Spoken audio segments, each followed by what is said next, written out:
Welcome to Sleepy Stories. In this episode, we will take a clear and steady look at the human mind, how it thinks, feels, learns, and connects every thought to the next. The goal is to help you learn while you rest. If you do not fall asleep right away, that is completely fine. In the time you are awake, you will discover how psychology reveals the hidden patterns behind behavior, memory, and emotion. Simply listen, let your breathing slow, and allow the information to settle at its own pace. Psychology begins with a simple question that every person has asked. Why do we feel, think, and act as we do? For most of human history, that question was answered with stories about spirits, humors, or destiny. Only in recent centuries did we start to look inward with measurement instead of myth. The search for the mind's workings moved from temples and philosophy halls into laboratories, where thoughts were timed with metronomes and feelings recorded like data. Yet the roots go further back.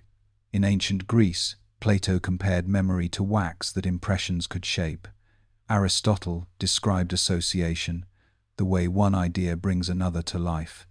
In India, texts such as the Upanishads treated awareness as a stream of perception, continuous even when attention shifts. Chinese scholars linked emotion to a steady relation between heart and breath. Long before the word psychology existed, cultures were observing patterns of thought and feeling with patient care. The transformation into science began when people asked not only what the mind feels, but how it does so. The physiology of nerves and the chemistry of the brain hinted that experience has physical roots. Instruments once used for astronomy were turned toward reaction times and sensory thresholds.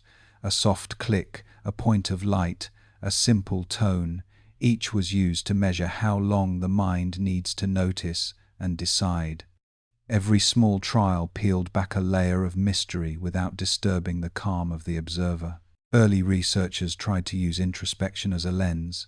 Trained participants described colors, textures, and feelings in careful language. They hoped to map the units of consciousness the way a chemist lists elements. The effort was disciplined, yet fragile. To look closely at one's own thought is to change it. This tension between inner experience and external control introduced a core problem that remains today. The mind is both the object and the tool of study, a mirror that reflects and shapes at the same time. In response, other scientists turned outward and recorded only what they could see. Behavior became the data. Stimulus and response were linked through repetition, reward, and timing. From this work, a powerful insight emerged. Learning has structure. Habits form through loops that conserve energy for the brain, leaving attention free for new tasks. The lesson is practical. What we repeat becomes easier, and what becomes easier starts to guide who we are, often without effort or intent. A fuller picture returned when psychology embraced information and computation.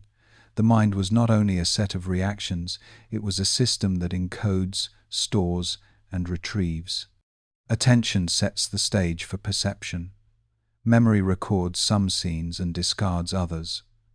Language gives form to thought and carries it between people. The brain predicts the world in advance and updates those guesses with new evidence. When prediction and sensation match, perception feels stable. When they clash, we notice surprise, and the map is revised until stability returns. All of this is grounded in the body. Emotions are not intruders, they are signals, fast and instructive.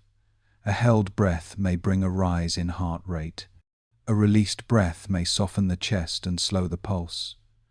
The heartbeat and the gut, the pupils and the skin share their changes with the brain. In return, the brain interprets those changes and gives them names like calm, worry, hope, or relief. To understand feeling is to understand a conversation across the nervous system that never fully stops. Memory weaves time into identity. New experience is encoded, then stabilized during periods of rest. Later, Cues bring parts of that pattern back. Remembering is not simple retrieval, it is a reconstruction guided by meaning and context. This is why two people can attend the same event and later tell slightly different stories, both sincere. Forgetting plays a healthy role as well. To forget is to make space for the present, to limit noise, and to keep the system efficient. The mind curates, and that curation keeps life manageable. As you listen, notice the gentle drift of attention. One idea leads to another, a question opens a path, and the next thought arrives without strain. That quiet movement is the first secret of psychology. The mind is not a fixed object, it is a living process. It learns, forgets, adapts, and rests. It predicts and updates. It seeks patterns and breaks them when needed. When we study that process with care, we gain a calm kind of control. We can shape habits, choose focus, and allow rest to do its nightly repair. In the coming segments, we will follow this path from the earliest laboratories to modern models of attention, memory, and decision. We will see how emotions guide action, how the body supports the mind, and how social life shapes who we become. For now, let the ideas arrive at a comfortable pace. If wakefulness lingers, let it be a time of simple learning. If drowsiness comes, welcome it. Either way, understanding will continue to deepen, and your mind will carry that order into the quiet that follows. By the middle of the 19th century, the study of the mind was ready to leave philosophy and enter the laboratory. For centuries, questions about thought and emotion had been treated as subjects for poets, priests, and metaphysicians. The mind was considered too private, too elusive, to measure. Yet quiet changes in physics and physiology were preparing a new way to look at awareness itself. Instruments that could measure fractions of a second, microscopes that revealed the structure of nerves, and mathematical methods that describe sensation made it possible to turn reflection into data. In the German city of Leipzig, Wilhelm Wundt opened a small room filled with such instruments. Metronomes, chronoscopes, pendulums, and brass tubes fitted with mirrors and lenses. There, in 1879, the first laboratory for experimental psychology began its work. Students volunteered to sit before flickering lights and clicking levers, describing what they perceived and how long it took for a sound or flash to reach consciousness. Wundt called these moments psychische Prozess, psychic processes, and recorded them with the precision of a physicist. Each trial was an attempt to measure the invisible. Wundt believed that consciousness could be studied if observation was disciplined. He trained participants to report sensations in neutral terms, no judgments, only qualities. Instead of saying the tone was pleasant, they described it as high, soft, and lasting half a second. The aim was to find the building blocks of awareness, the simplest elements from which complex thoughts arise. The approach was called structuralism, and though it would later face criticism, it established psychology as a science of its own.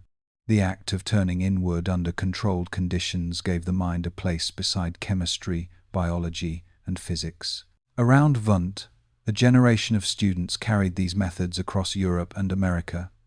Edward Titchener translated and expanded the work, spreading structuralism to Cornell University.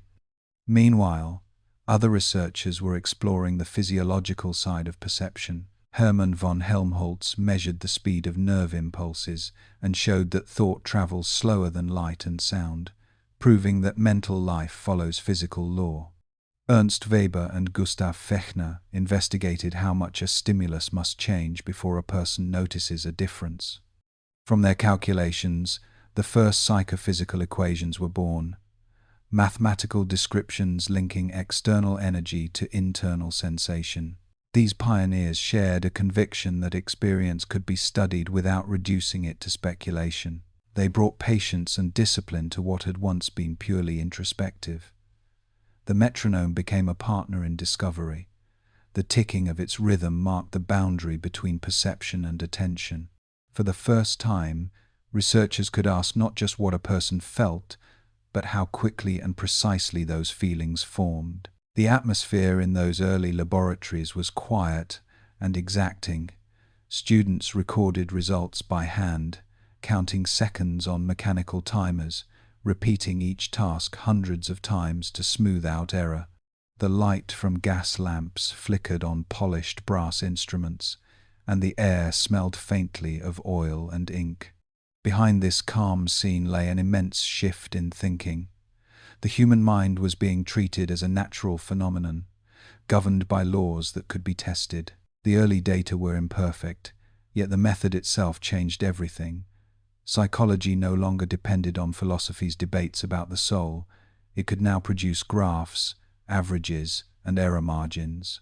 Thought, once private, was becoming measurable. That transformation, quiet, methodical, and revolutionary, turned curiosity into science. Still, even in this age of precision, questions remained open. Could consciousness truly be divided into parts? Could introspection ever be objective when the observer and the observed were the same? The scientists of the time debated these issues with civility and rigor, laying the groundwork for future schools of thought. Some would argue that the mind could not be known from within and must be studied through behavior alone. Others insisted that internal experience held secrets no external measure could replace. The story of Wundt's laboratory is remembered not for the details of its findings, but for its spirit, the belief that the mysteries of thought could be approached with patience, care, and evidence. From that foundation grew every later branch of psychology, from behaviorism and psychoanalysis to cognitive science and neuroscience. The first laboratory did not solve the riddle of the mind, but it gave us a method to explore it, one that endures in research today. The birth of psychology was not a single discovery but a shift in perspective, a realization that even the most private experiences leave traces that can be observed, timed, and compared. In this gentle beginning, science met introspection and learned to listen. When psychology first began to measure experience, it soon discovered that the act of observation changes what is observed. Consciousness cannot be pinned down like a specimen under glass. It shifts the moment attention touches it. Early researchers knew this paradox, but pressed on, convinced that disciplined introspection could still reveal order beneath the fluid surface of awareness. In the years after Wilhelm Wundt's laboratory opened, the study of introspection spread rapidly. Edward Titchener refined the method, insisting that only trained observers could describe mental states with accuracy. Volunteers learned to separate immediate experience from interpretation. They avoided words such as table or note, and instead reported a brown rectangle or a high continuous tone. By reducing perception to pure sensations, Titchener hoped to identify the smallest possible elements of thought, the atoms of consciousness. He believed that, just as chemistry had found its periodic table, psychology would one day chart the mind's structure through analysis and repetition. For a time, this search produced careful catalogues of color, sound, and texture. Participants described the crisp edge of a bell's chime, the fading of warmth from a hand immersed in water, or the moment a flavor changes from sweet to bland. Each entry joined a growing body of data suggesting that sensations could combine into complex experiences the way musical notes form chords. Yet, as the results accumulated, cracks began to appear. Observers disagreed about simple qualities, and repeated trials rarely produced identical reports. The mind, it seemed, was too dynamic to freeze in place. The limits of introspection became clear when psychologists attempted to study thinking itself. Reporting a thought while it happens often interrupts the process. Even the language used to describe a thought reshapes it. Some researchers compared introspection to trying to see darkness with a lantern. You illuminate what you look at, but in doing so you alter what was there. Still, the effort was not wasted. The method taught scientists to respect the complexity of self-observation and to develop new techniques for studying attention, reaction time, and memory without words. It also left an enduring idea that consciousness, however fleeting, can be approached through patterns rather than snapshots. Later advances in brain imaging would confirm that awareness is not a single beam but a shifting network of activity, rising and fading across regions as focus moves. At the same time, thinkers outside the laboratory were shaping broader theories. William James in America described consciousness as a stream, continuous and ever-changing. He rejected the notion of static elements and emphasized flow and adaptation. To him, introspection was valuable not for dissecting experience but for observing its movement. He wrote that consciousness is not chopped up in bits and that the mind should be understood through its functions, how it helps an organism survive and learn. His principles of psychology introduced a vocabulary of attention, habit, and emotion that would guide researchers for generations. Across Europe, others were blending psychology with philosophy and physiology. Franz Brentano proposed that every mental act is directed towards something. A thought always has an object, a feeling always relates to a cause. This idea, intentionality, would later influence phenomenology and cognitive science alike. Around the same time, the French psychologist Théodule Ribot studied memory disorders and emotion, grounding introspection in clinical observation. Gradually, the field expanded beyond controlled experiments into real human experience. Even as new schools of thought emerged, introspection retained a quiet dignity. It reminded scientists that data begin with awareness itself, that behind every graph lies a human observer making sense of sensations. Modern experiments in mindfulness, perception, and decision-making still rely on reports of subjective experience, though now supported by imaging and physiological measures. The combination of inner description and external recording reflects psychology's twin heritage, one eye turned inward, one outward. Consciousness remains both familiar and mysterious. It is the ordinary light of thought by which every moment is known, yet no instrument can fully capture it. To study it requires patience and humility, patience to repeat observations that vanish as they are made, and humility to accept that the mind studying itself will always see through a moving lens. As you listen, let this awareness rest gently on your own stream of thought. Notice how it shifts, how one idea fades as another takes form. That quiet motion is the living evidence of consciousness, the same phenomenon those early scientists tried so earnestly to measure.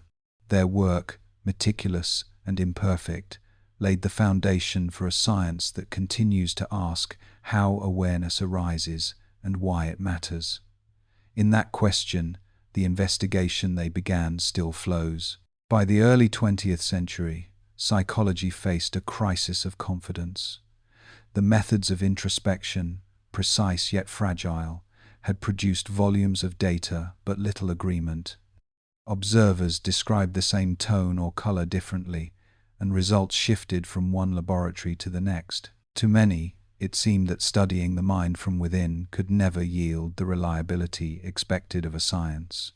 In response, a new movement began, one that would redefine the field for decades and turn attention outward to what could be seen and measured.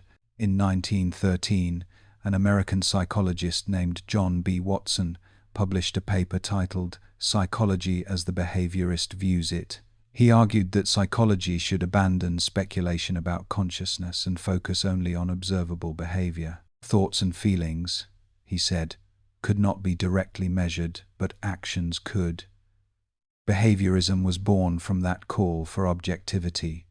The laboratory would no longer rely on introspection but on careful observation of movement, reaction, and learning. Watson's approach drew strength from animal research.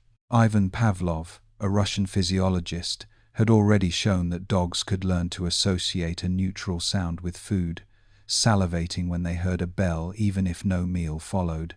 Pavlov called this conditioning, proof that behavior could be predicted through patterns of stimulus and response. For Watson, this principle extended to humans as well. He claimed that every complex behavior, from language to emotion, could be understood as a chain of learned associations. To him, a newborn was not shaped by inherited ideas, but by the environment that trained it. "Give me a dozen healthy infants," he wrote, "and I will guarantee to take anyone at random and train him to become any type of specialist I might select." The appeal of behaviorism was its clarity. Experiments could be repeated, measured, and graphed. Learning curves replaced introspective reports. Frequency charts replaced diaries of feeling. The vocabulary of psychology shifted from sensations and will to stimuli, responses, and reinforcements. The scientist became an observer of motion, not a reader of minds. In the 1930s, B.F. Skinner expanded this framework into what he called operant conditioning. While Pavlov had studied reflexes triggered by specific signals, Skinner explored voluntary behavior shaped by consequences. In his laboratory, rats pressed levers for food pellets, and pigeons pecked at discs to receive grain. When a response brought reward, it was repeated. When it brought nothing, it faded. From these experiments came the concept of reinforcement, a universal principle of learning that applied to classrooms, workplaces, and homes alike. Skinner's findings reached beyond the cage. He showed that complex sequences of action could be built gradually through small rewards, a process he called shaping. He argued that much of human behavior operates under the same logic, guided by schedules of reinforcement that sustain habits and expectations. His work inspired both enthusiasm and criticism. Admirers saw a practical science of behavior that could improve education and therapy. Critics feared a reduction of the human mind to machinery, stripped of thought and choice. Despite the debates, behaviorism transformed psychology into a discipline grounded in evidence. It emphasized precision, control, and prediction. Researchers adopted new tools: chambers with sensors and timers, recorders that traced lines of movement onto rolling paper. Each action left a physical trace, and from those traces came theories about learning, motivation, and adaptation. The method was rigorous, and for many years it seemed unshakable. Yet beneath its success lay a quiet question: could all behavior truly be explained without reference to inner experience? As experiments grew more detailed, certain phenomena resisted reduction. Language learning, for example, showed patterns too rapid and creative to emerge solely from reinforcement. Memory, reasoning, and imagination hinted at mental processes working beyond visible motion. By mid-century, psychologists were ready once again to look inward, armed with new tools that behaviorism itself had helped refine. The rise of behaviorism left a lasting mark. It gave psychology its first era of precision, teaching researchers to demand measurable proof. It also taught humility, that even when we cannot see the mind directly, we can trace its effects. Modern therapies and behavioral economics still rely on its insights into reward and habit. What began as a rebellion against introspection became one of the firmest foundations of psychological science, a reminder that to understand the invisible, we must first learn to observe the visible with care. As you breathe now, notice how the body responds quietly to repetition, how rhythm builds expectation. Each steady inhale and exhale is a kind of conditioning too, a natural pattern reinforced by calm itself.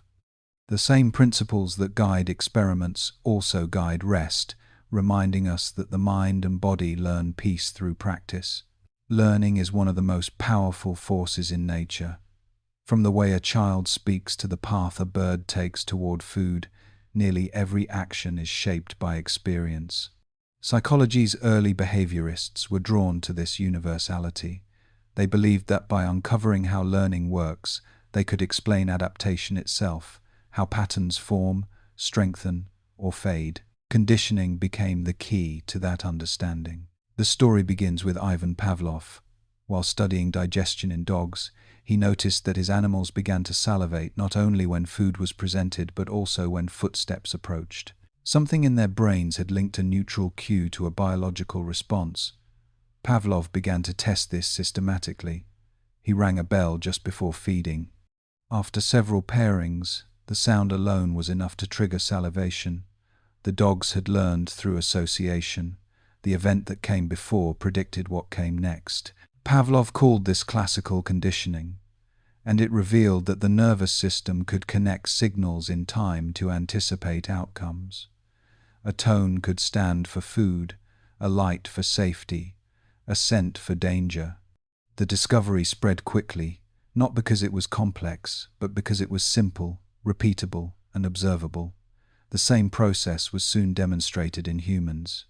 Infants learned to blink at a puff of air. Adults felt fear at the sound linked to a mild shock. Learning, it seemed, followed rules that applied across species. In the decades that followed, B.F. Skinner extended these insights into operant conditioning. Where Pavlov's model dealt with reflexes, Skinner examined actions chosen by the organism. His experiments used specially designed boxes containing levers, lights, and feeders. A hungry rat exploring the chamber would accidentally press a lever and receive a pellet of food. After repeating the experience, the rat pressed intentionally. Reward had strengthened the behavior. When reward stopped, the behavior weakened, a process called extinction. Skinner found that timing mattered as much as reward itself. A predictable schedule produced steady habits. Irregular rewards created persistence. The principle explains why slot machines hold attention longer than predictable games and why praise given intermittently can motivate more strongly than constant approval. The mechanism is simple feedback. Actions followed by pleasant results tend to recur. Through this feedback, learning builds habits, and habits shape identity. These findings soon escaped the laboratory. Educators used reinforcement to encourage participation in classrooms. Therapists used it to help patients replace destructive routines with healthier ones. Marketers used it to design incentives that reward purchase or engagement. The same learning principles operate everywhere behavior meets consequence. Psychology had discovered not just a set of laboratory laws, but a grammar of daily life. Yet the science of learning was not entirely mechanical. As research expanded, psychologists noticed that animals and humans sometimes learned without direct reinforcement. In one famous study, rats allowed to explore a maze without rewards later navigated it quickly when food was introduced. They had formed a cognitive map, a silent model of the environment built through observation. Learning, then, was not always visible. It could accumulate quietly, waiting for a reason to appear. Later, Albert Bandura's work on social learning added another layer. He showed that people can acquire new behaviors simply by watching others. Observation itself can serve as experience. The brain imitates patterns it sees, guided by attention and expectation. A child who sees kindness or aggression learns both the act and its emotional meaning. This blending of behaviorism with cognition revealed that learning is both external and internal, shaped by the world and by the images the mind keeps of that world. Conditioning also opened doors to understanding emotion. Phobias, addictions, and preferences often trace back to learned associations. A single frightening event can link sound, place, and fear for years. Therapies such as systematic desensitization and exposure training now use the same principles in reverse, teaching the nervous system that old cues no longer predict harm. The same pathways that create fear can, with time and safety, create calm. Each discovery carried a quiet philosophical message. If behavior can be shaped, it can also be reshaped. Change is not confined to childhood or instinct. It continues as long as new experiences arrive. The mind remains a learner, constantly updating its model of the world. Even now, neuroscientists trace these processes in networks of neurons that strengthen or weaken through repetition, a biological echo of Pavlov's bell and Skinner's lever. Learning is life's constant companion. It adjusts every motion, every expectation, and every habit that keeps us in balance.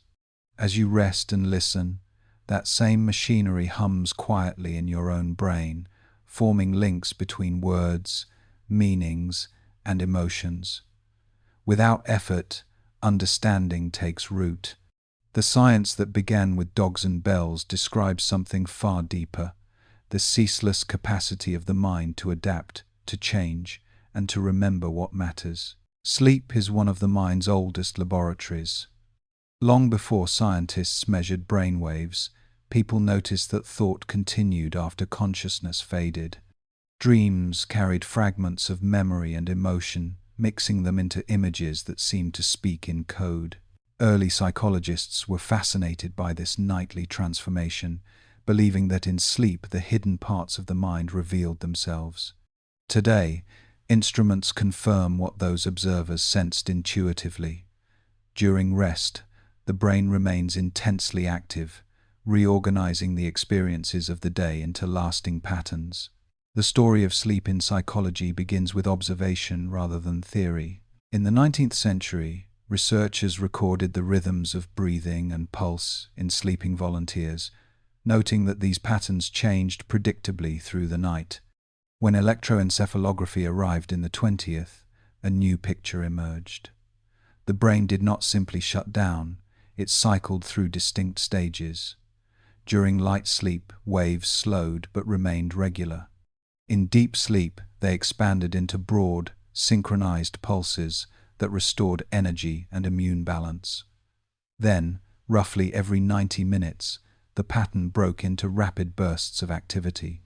The eyes darted beneath closed lids, and vivid dreams appeared.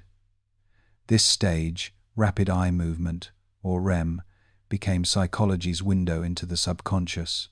During REM sleep, the limbic system, which governs emotion, becomes highly active, while the prefrontal cortex, responsible for logic, quiets down. The result is a state where feelings dominate without the usual censorship of reason. It is here that fear, hope, and memory intertwine freely. Freud interpreted this as the theater of the unconscious, a place where repressed wishes expressed themselves symbolically. Later research softened that view but kept its insight. Dreams are not random. They integrate emotion, reinforce learning, and regulate mood. The dream may not predict the future, yet it often clarifies the past. In modern laboratories, scientists watch these patterns unfold with delicate sensors. They can see neurons in the hippocampus replaying activity from the day, as if rehearsing experience. When subjects are allowed to sleep after study sessions, their recall improves. When deprived, it weakens. Memory consolidation depends on this nightly reactivation. During deep sleep, facts and sequences stabilize. During REM, they link with emotion and meaning. The two stages work together to build continuity in the self. The subconscious is not limited to dreams. Even in waking life, most mental activity occurs below awareness, predicting, filtering, and choosing before the conscious mind takes notice. Sleep simply makes that hidden layer visible. The imagery of dreams is the surface reflection of a deeper process, the brain reorganizing itself. Each night, billions of synapses strengthen or fade, sculpting networks that decide what will be remembered and what will dissolve. Far from being idle, the resting mind performs the most complex maintenance known in biology. Because of this, psychologists now treat sleep as essential to mental health. Disorders of mood, attention, and decision-making often coincide with disrupted rest. Therapy that restores sleep rhythm frequently restores balance to thought and emotion. The connection runs both ways. Good sleep calms the mind, and a calm mind invites sleep. The cycle is a quiet partnership between body and awareness, sustained through rhythm and repetition. For the listener resting now, this cycle is already at work. As you lie still and breathe more slowly, your own neural patterns begin to soften. The same waves that researchers see on their screens ripple gently across your cortex. The prefrontal regions release their grip, and older, deeper circuits take their turn. You may notice drifting images or fragments of memory. These are the mind's natural way of sorting experience, turning the noise of the day into order. There is no need to follow them. They know where to go. Sleep remains one of psychology's greatest teachers. It shows that consciousness is not a single state, but a rhythm, alternating between outward focus and inward repair. The subconscious is not a rival to reason, but its silent partner, keeping the system stable through the night. As rest deepens, thought loosens, memory settles, and emotion finds balance. The mind continues its quiet work long after awareness releases control. In that work lies one of the deepest forms of learning, a rehearsal for waking life performed in perfect stillness. When psychology began to explore dreams and hidden motives, it crossed a boundary that science had long avoided. The unconscious was not a new idea, but Sigmund Freud gave it structure and vocabulary. To him, the mind was layered. The conscious surface carried reason and speech, while beneath it lay the drives and conflicts that shaped behavior without permission. His early studies with patients in Vienna suggested that forgotten memories and forbidden wishes could return disguised as symptoms, slips of the tongue, or recurring dreams. What could not be faced directly found expression indirectly. Freud's theory grew from clinical observation. He noticed that when people were encouraged to speak freely, their thoughts wandered toward experiences they had suppressed. Emotional release often brought relief, as if tension stored in the body had been translated back into words. He called this process catharsis and designed psychoanalysis around it, a dialogue meant to make the unconscious conscious.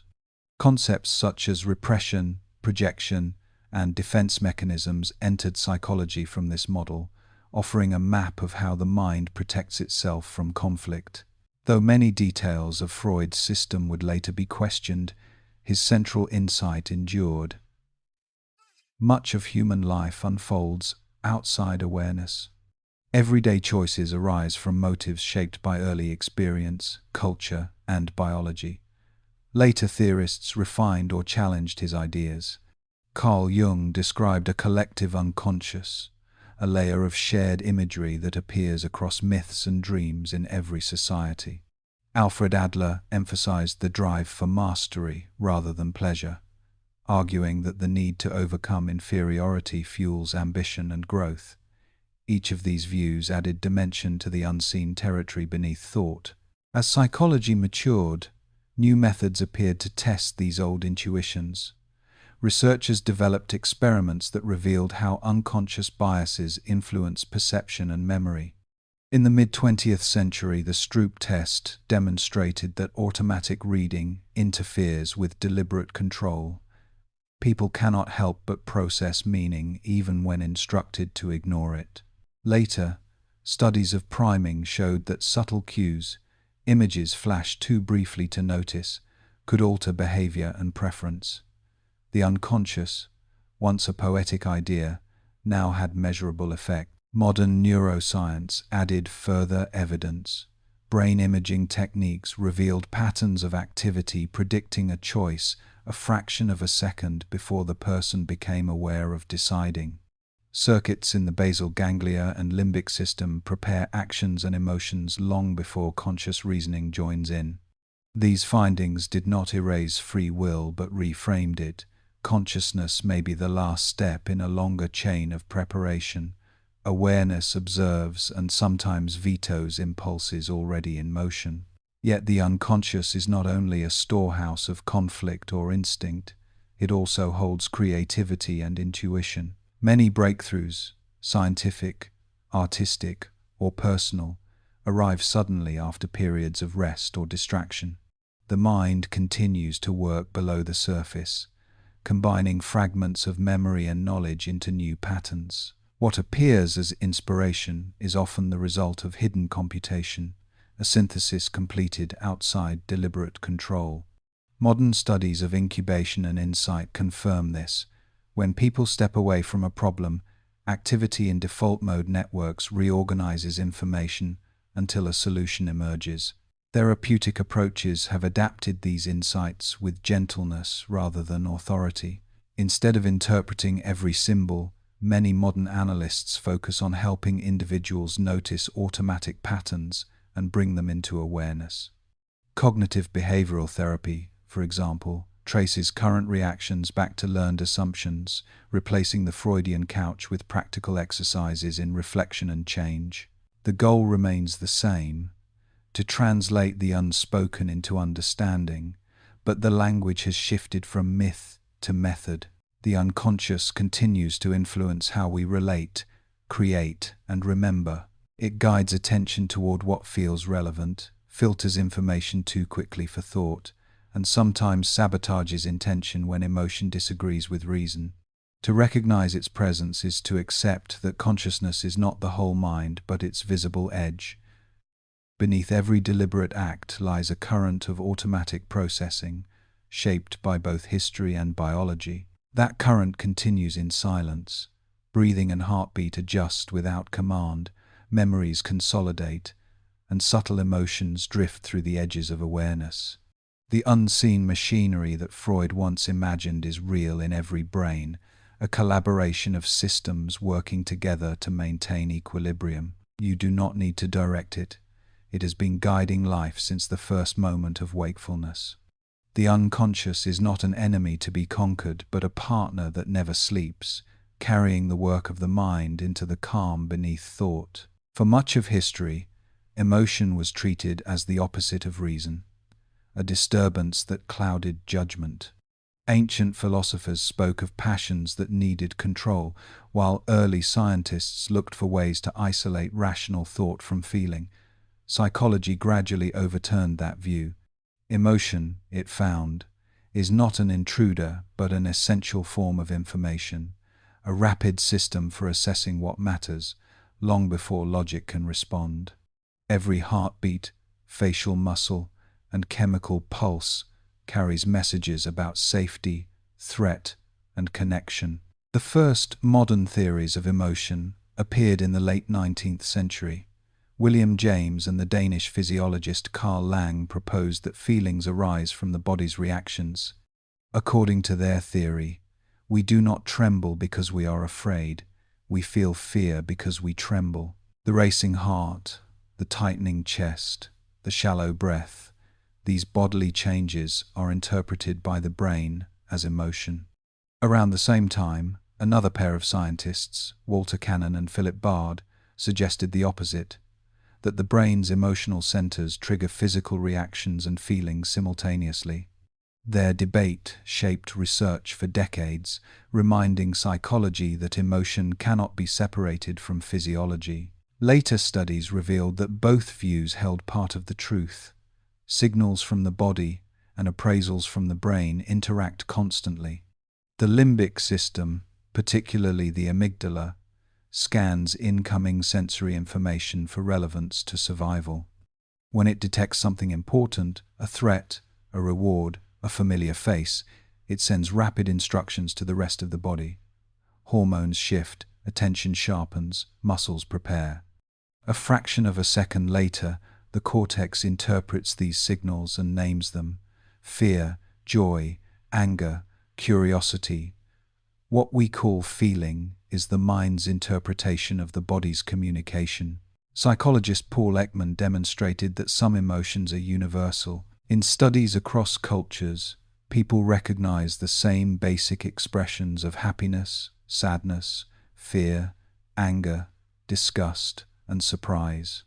These responses appear in infants before language, suggesting that emotion is as deeply biological as heartbeat or breath. Later, cultural learning adds nuance, shaping when emotions are shown, how they are labeled, and which are considered acceptable. Biology provides the grammar, experience writes the sentences. The brain does not simply produce emotion, it uses it as guidance.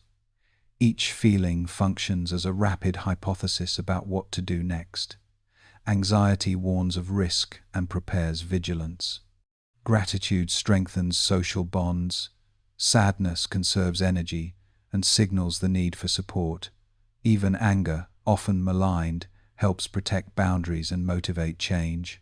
To ignore emotion is to discard the brain's earliest and fastest layer of intelligence. In the late 20th century, the neuroscientist Antonio Damasio studied patients whose emotional circuits were damaged by injury. Although their reasoning remained intact, their decision-making collapsed. They could analyze problems endlessly but could not choose between options. Without the body's emotional feedback, thought lost direction. These findings confirmed what many philosophers had suspected but could not prove. Reason depends on feeling to assign value. Emotion narrows infinite possibilities into choices that serve survival and meaning. Modern psychology views emotion as a dynamic system rather than a list of states. Feelings rise and fall through interaction between the body, brain, and environment. The prefrontal cortex regulates their intensity, while hormones and neurotransmitters act as messengers. The balance among these systems shapes temperament.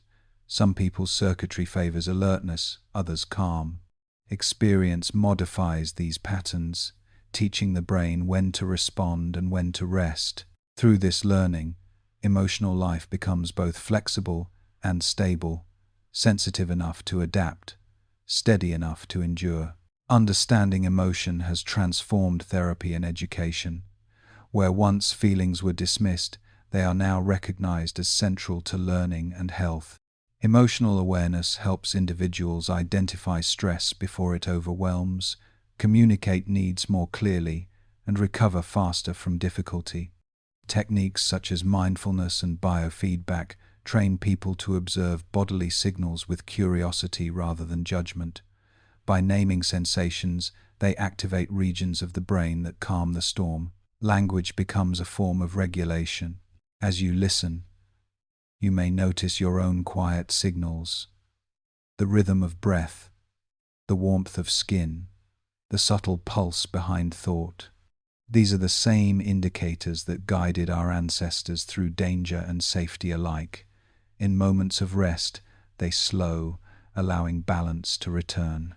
Emotion is not noise. It is a dialogue between body and mind that keeps life organized, moment by moment.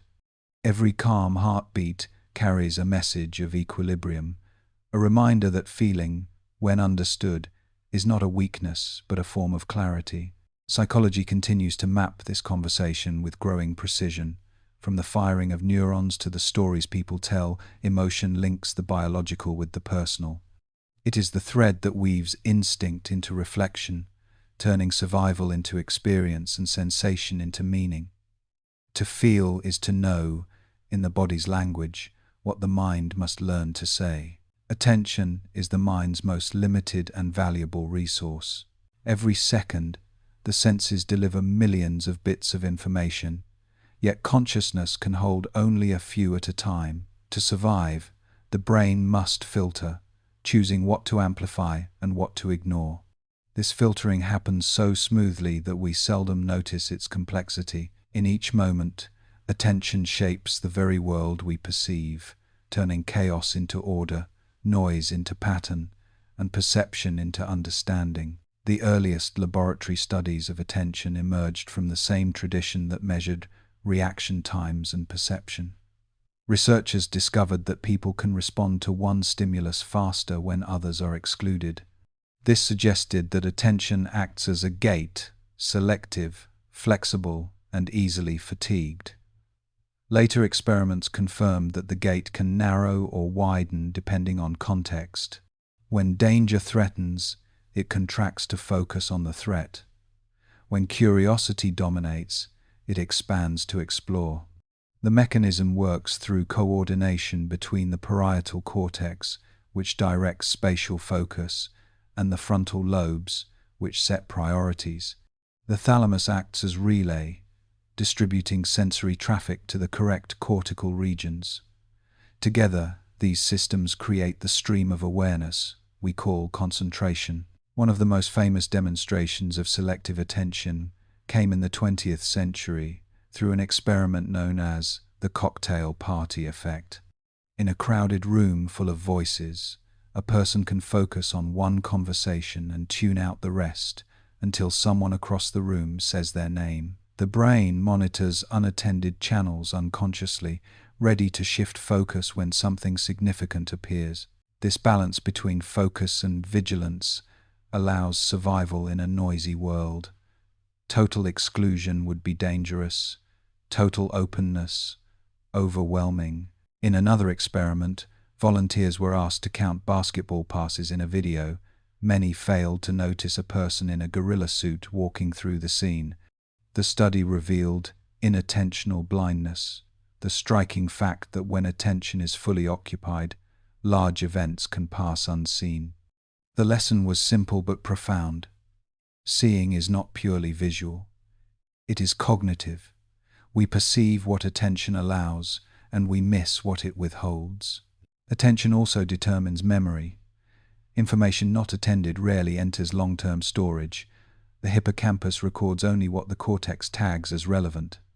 This selectivity explains why fatigue and distraction erode recall.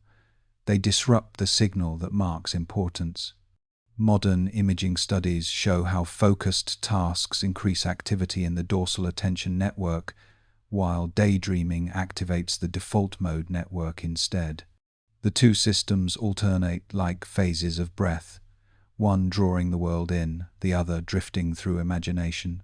Healthy cognition depends on both. Psychologists have learned that attention behaves less like a spotlight and more like a rhythm. It pulses, oscillating several times each second. These rhythmic waves align perception with external events, improving reaction times when stimuli occur in sync. The rhythm also connects to heartbeat and breathing. Slow, steady respiration steadies focus. Erratic breathing fragments it. This link between physiology and attention has inspired modern mindfulness research, where controlled breathing anchors awareness. In daily life, attention serves as the foundation for learning, empathy, and creativity. When focused outward, it allows skill and precision. When turned inward, it reveals emotion and thought. The ability to guide attention voluntarily, to decide where the mind rests, is one of psychology's clearest markers of maturity and mental health. Training this ability can reshape experience itself. Practices that strengthen focus often improve mood and patience because they grant choice over what occupies awareness. Yet attention is fragile. In the modern world, constant notifications and shifting screens compete for it, fragmenting thought into brief bursts. Neuroscientists note that multitasking often reduces performance by forcing the brain to switch rapidly between tasks rather than perform them simultaneously. Each switch costs time and energy. The result is a sense of motion without progress, mental fatigue that resembles stress. Learning to protect attention has become a psychological necessity, not a luxury. As you listen now, notice how your own attention moves. Perhaps it drifts to a sound outside, then returns to these words. That movement is natural. Attention was never meant to stay still. When it wanders gently and returns without judgment, the brain practices its balance between focus and openness. This quiet training strengthens the same networks studied in laboratories, but without effort. In the calm between distractions, the mind restores its clarity. Attention is more than a spotlight. It is the organizing principle of consciousness. It decides what enters awareness, what becomes memory, and ultimately, what becomes self.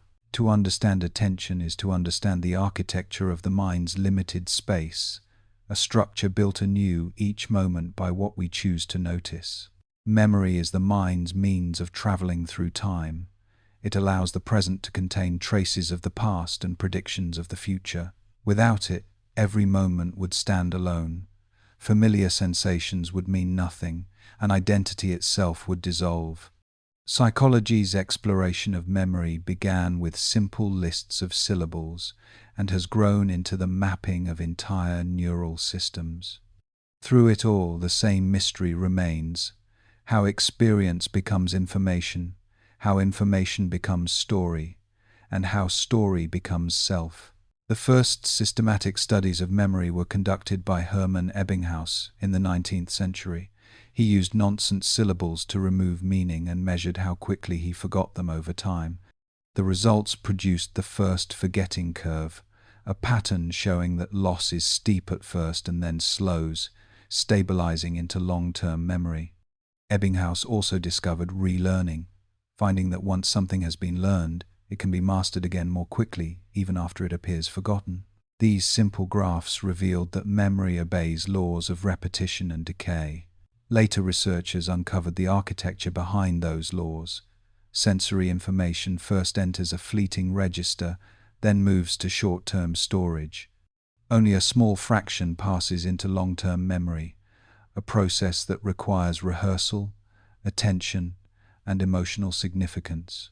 Neuroscience has traced these transitions through the hippocampus, the temporal lobes, and networks that span the cortex. Within milliseconds, electrical patterns are translated into structural change, synapses strengthening in response to activity, creating durable pathways.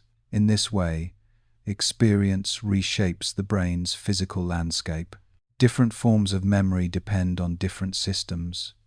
Episodic memory records personal events, semantic memory stores knowledge and meaning, and procedural memory governs skills like walking or playing an instrument. These layers interact constantly. When you recall learning to ride a bicycle, the declarative system retrieves the episode, while the motor system silently prepares the motions. Memory is less a library than an orchestra, many sections playing together under changing conditions. Psychologists have long known that recall is constructive, not reproductive. Each act of remembering rebuilds rather than retrieves. The brain uses fragments of stored information and fills gaps with inference. Elizabeth Loftus demonstrated how suggestion can alter memory, creating confident but inaccurate recollections of events that never occurred. This malleability explains both the reliability of habit and the fragility of eyewitness testimony. Memory is faithful to meaning, not to detail. Time itself influences the texture of recall. Recent memories carry sensory richness, while older ones become abstracted summaries. The brain compresses life into narrative, preserving sequence and emotional tone while discarding redundancy. In a sense, forgetting is an act of editing, protecting coherence by removing clutter. What remains is the pattern that matters, the thread of continuity that allows you to say, I. It's signed. Emotion and memory are inseparable partners. The amygdala marks experience with feeling, prioritizing what the organism must remember. Pleasant or intense events are rehearsed unconsciously through rumination and dreaming. This coupling gives rise to nostalgia and to trauma alike. Modern therapies that treat anxiety often work by changing the emotional weight of memories rather than erasing their content. Re-experiencing under safe conditions rewrites the association between stimulus and feeling, converting threat into context. In this way, memory becomes not just record but repair. During sleep, particularly deep and rapid eye movement phases, the hippocampus replays recent activity, transferring it to the neocortex for long-term storage. Electrodes have captured these reactivations as brief bursts of synchronized firing. What we call dreaming of the day is the sound of memory consolidating. Rest is thus an extension of learning. The mind studies itself, while the body lies still. As technology advanced, imaging studies revealed the temporal dimension of remembering. To recall the past, the brain reconstructs context, using the same networks it employs to imagine the future. Memory and anticipation are mirror processes, both dependent on simulation. This overlap explains why time feels elastic. The mind moves freely across it, revisiting what was and projecting what might be. In both directions, experience becomes rehearsal for adaptation. Reflecting on these discoveries, psychologists now describe memory as an ongoing conversation between change and stability. Each new learning reshapes the system, but the overall structure maintains coherence. The self that wakes each morning is not identical to yesterday's but continuous with it, linked by the patterns preserved in neural tissue and story alike. Memory gives life texture, depth, and direction, a record written not in ink but in rhythm. As you breathe quietly, that rhythm continues inside your own brain. Traces of recent moments settle, connections strengthen, and irrelevant details fade. Without effort, memory performs its nightly craft, weaving the present into the long fabric of personal time. The science of memory reveals not only how we store experience, but how we remain ourselves through the endless flow of change. To remember is to shape continuity, but to forget is to preserve clarity. The brain is not a perfect archive. It is a living system that edits constantly, erasing and rewriting to remain efficient. Forgetting once seemed a flaw, yet modern psychology understands it as a function as vital as recall. Without it, the mind would drown in detail, unable to distinguish what matters from what has passed. Forgetting keeps perception sharp and identity coherent, trimming the excess of experience so that thought can move freely. The scientific study of forgetting began with Hermann Ebbinghaus, whose forgetting curve showed how information fades rapidly at first and then more slowly. Later, research refined the picture. Decay is not simply loss over time, it reflects competition among memories. When new learning overlaps with old, the older trace weakens through a process called interference. Psychologists distinguish between retroactive interference, where new material disrupts previous learning, and proactive interference, where old habits block the new. These forces operate silently, shaping which experiences remain accessible. Biology adds its own mechanisms. In the hippocampus, synaptic connections strengthen with use and weaken without it, a principle called long-term potentiation. Neurons that no longer fire together gradually disconnect, freeing metabolic resources. This pruning is most active during sleep, when the brain reviews the day's activity and decides what to keep. In that nocturnal housekeeping, forgetting serves learning. It clears pathways for tomorrow's experiences. Even at the molecular level, enzymes dismantle unused receptor sites, dissolving the physical basis of obsolete memories. But forgetting is not always clean. Sometimes fragments remain, reassembled later into distorted forms. When we recall, we do not retrieve a stored image, we rebuild it from pieces scattered across networks. Context, mood, and suggestion influence how those pieces combine.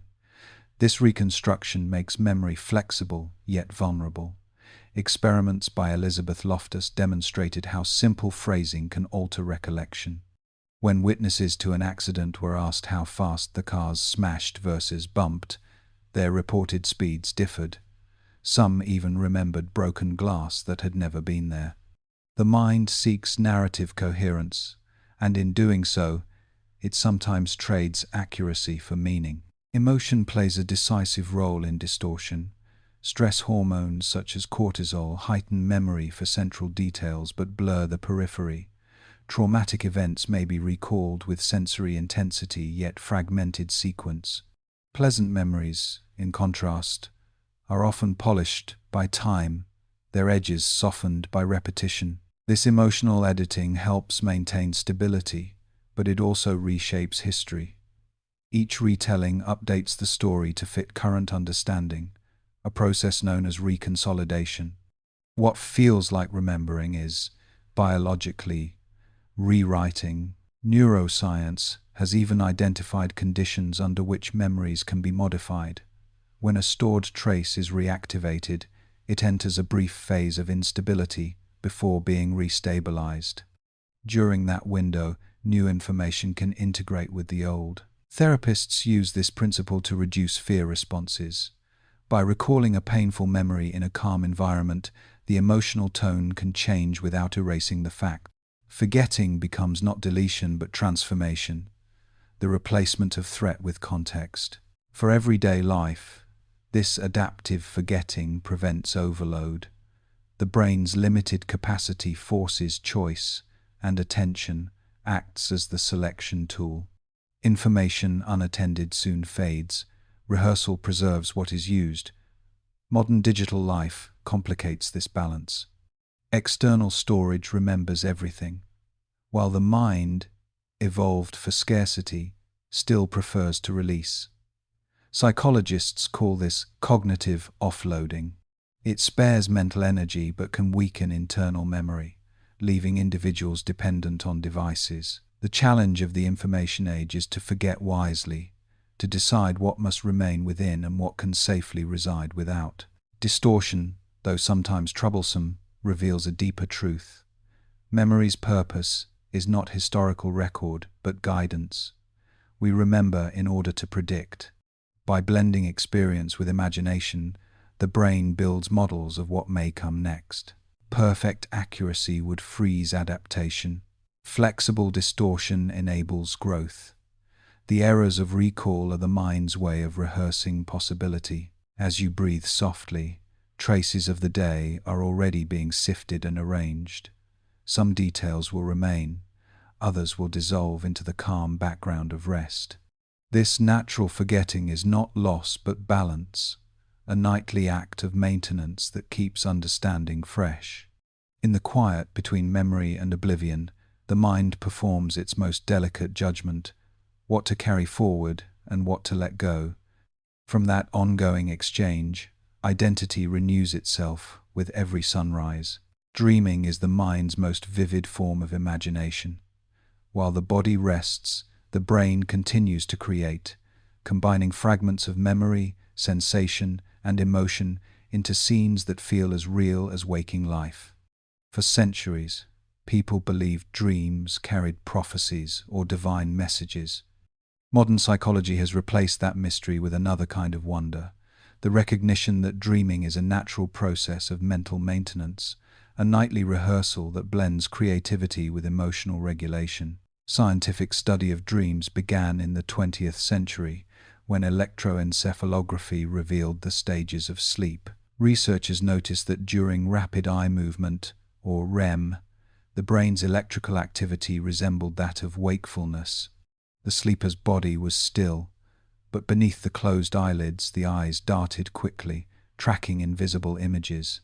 When awakened during this stage, people often reported rich, emotional narratives filled with movement and color. The brain, it seemed, was storytelling to itself. Freud had once interpreted dreams as disguised wishes. He believed that the unconscious mind used symbols to express desires the conscious mind could not accept. Though later evidence contradicted many of his interpretations, his insight that dreams link emotion and meaning still holds. Modern research shows that the limbic system, the seat of feeling, is highly active during REM sleep, while the prefrontal cortex, responsible for logic, becomes quiet. The result is an environment where emotion speaks freely, uncorrected by rational constraint. Psychologists Alan Hobson and Robert McCarley offered a different explanation known as the activation-synthesis hypothesis. They proposed that dreams arise from the brain's attempt to make sense of spontaneous neural activity during sleep. Random signals from the brainstem activate visual and emotional areas, and the cortex weaves them into a coherent story. In this view, dreaming is the brain's creative effort to interpret its own noise. Later theories refined this further, suggesting that the random is not entirely random. Memory networks replay fragments of recent experience, allowing integration and problem-solving. Neuroscience supports this integration model. The hippocampus and neocortex exchange information during sleep, consolidating memory and emotion. Dreams often combine recent events with distant memories, forming associations that would be unlikely during the linear logic of waking thought. Artists and inventors have long credited dreams for breakthroughs. The chemist Auguste Kekulé described seeing the image of a snake biting its tail, a vision that led him to the ring structure of benzene. Psychologists interpret such moments not as magic but as evidence of unconscious recombination. During sleep, the mind explores variations without fear of error, testing connections that daylight might dismiss. Imagination itself is a close relative of dreaming. Both rely on the brain's ability to simulate experience. When we imagine, the same neural circuits activate as when we perceive. Visual areas light up when we picture a scene. Motor areas respond when we think of movement. The difference is control. In imagination, the prefrontal cortex supervises. In dreams, it relaxes its grip. This explains why dream logic bends rules of time and space yet feels perfectly natural inside the dream. The brain accepts its own story without question. Dreaming also contributes to emotional balance. Studies show that people deprived of REM sleep become irritable and anxious. During normal rest, emotional memories are replayed in a safer context, allowing the brain to reduce their charge. Psychologists call this emotional downscaling. Painful events lose intensity not through forgetting but through rehearsal in a gentler setting. The sleeper's calm body sends a signal of safety, teaching the brain that the danger has passed. Each night, this quiet therapy unfolds automatically. For the listener resting now, this process may already be beginning. As the body settles and breathing deepens, the boundary between thought and image blurs. Random impressions start to form patterns, a face, a sound, a place that never existed. These fragments are the first threads of dream. There is no need to follow them. They will weave themselves into their own gentle fabric. What feels like drifting is the mind reorganizing its stories, joining emotion with memory until both find rest. Psychology's study of dreaming has shown that imagination is not a luxury of art but a function of life. Every night, the brain practices flexibility, transforming experience into narrative and emotion into meaning. Dreaming keeps thought fluid, emotion stable, and identity continuous. As sleep deepens, imagination takes the stage, reminding us that even in silence and darkness, the mind remains beautifully awake to itself. By the middle of the 20th century, psychology stood at a crossroads. Behaviorism had given the field scientific rigor, but left out the mind itself. It could describe how organisms learned, yet it could not explain what they knew or how they planned. The human being seemed reduced to stimulus and response, a system without inner language. Then, almost quietly, a new movement began to take shape, one that would bring the invisible processes of thought back into view. Historians call it the cognitive revolution, and it transformed psychology from the study of behavior to the study of information. The revolution did not start in one laboratory but across several disciplines at once. Mathematicians were exploring logic and computation, linguists were analyzing structure in language, and engineers were building machines that could store and process data. When psychologists saw these developments, they recognized an analogy. The mind, too, seemed to receive, encode, store, and retrieve information. Perception could be modeled as input, memory as storage, reasoning as computation, and behavior as output. This simple framework brought order to a field searching for connection. One of the earliest signals of change came from George Miller, who in the 1950s published a paper called The Magical Number 7, plus or minus 2. He showed that short-term memory holds only a few units at once, about 7. To overcome that limit, the brain groups information into larger chunks. A phone number becomes manageable not because it shrinks, but because it organizes. This idea revealed that thought depends on structure, not just content, and that mental capacity can be expanded by pattern. At the same time, linguist Noam Chomsky challenged behaviorism's view of language as mere habit. He argued that children learn speech too rapidly and creatively to rely on imitation alone. They must possess an innate framework, a generative grammar, that allows them to produce sentences never heard before. Chomsky's critique of B.F. Skinner's book Verbal Behavior marked a turning point. It showed that understanding language required a model of the mind capable of abstraction and rule formation. Behavioral laws were not enough. Internal representation mattered. Computers reinforced this new way of thinking. When early machines performed calculations and stored results, psychologists saw a metaphor for mental processes. Information entered, transformed, and emerged in organized form. The brain, though vastly more complex, seemed to follow similar logic. Concepts such as feedback, coding, and retrieval offered a vocabulary for describing thought without resorting to introspection. The analogy was imperfect but productive, spawning entire subfields: cognitive psychology, artificial intelligence, and neuroscience, that continue to overlap today. The cognitive revolution also renewed interest in perception. Researchers like Ulrich Neisser described how the mind actively constructs what it sees. Rather than passively recording stimuli, perception involves hypotheses about the world, continually updated by sensory evidence. This predictive quality explains why expectations shape experience and why illusions persist even when we know better. The brain is not a camera, but a modeler, building meaning from incomplete data. Memory research advanced as well. Studies by Atkinson and Schifrin proposed multi-store models distinguishing between short-term and long-term systems, while Endel Tulving introduced the ideas of episodic and semantic memory. Computational metaphors helped organize these findings. Encoding, storage, retrieval, and interference could be tested experimentally, not just described. The cognitive approach unified diverse observations under a single principle: that mental life consists of information flow through a physical system. Critics worried that comparing the brain to a computer risked ignoring emotion and embodiment. Machines process data without hunger, fear, or desire. Yet even those critiques strengthened the movement by forcing researchers to study how motivation and context influence thought.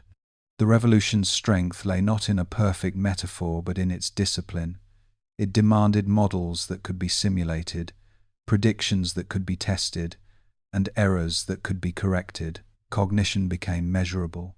By the end of the century, psychology had reconnected with biology. Brain imaging technologies, positron emission tomography, and functional MRI allowed scientists to watch networks activate during perception, language, and memory tasks. What began as theory found confirmation in anatomy. The cognitive revolution had closed the loop between mind and matter, reviving introspection's curiosity but grounding it in data. As you rest and let your thoughts drift, you can sense the same quiet machinery at work. Each image, each word, each association follows invisible rules honed through centuries of evolution. The mind classifies, predicts, and rearranges without effort. What the pioneers of cognition sought to understand is happening now within you, a continuous computation that turns experience into understanding, even while the body lies still. Language is the mind made visible. It transforms fleeting thoughts into shared symbols and gives structure to imagination. Through words, humans transmit memory across generations, coordinate action, and shape reality itself. For psychology, language has always been both a subject and a tool, the means by which the mind reveals and studies itself. Understanding how language works has been central to explaining how people reason, plan, and connect. Early investigations into language focused on its mechanical side. In the 19th century, neurologists discovered that damage to certain brain regions disrupted specific aspects of speech. Paul Broca identified an area in the left frontal lobe essential for producing words, while Carl Wernicke described another, deeper in the temporal lobe, crucial for comprehension. These findings demonstrated that language, though abstract, has a physical foundation.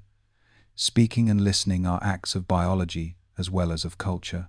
During the 20th century, linguistics and psychology began to intertwine. Behaviorists had treated speech as a learned sequence of sounds reinforced by feedback, but that view faltered when confronted with the creativity of everyday conversation.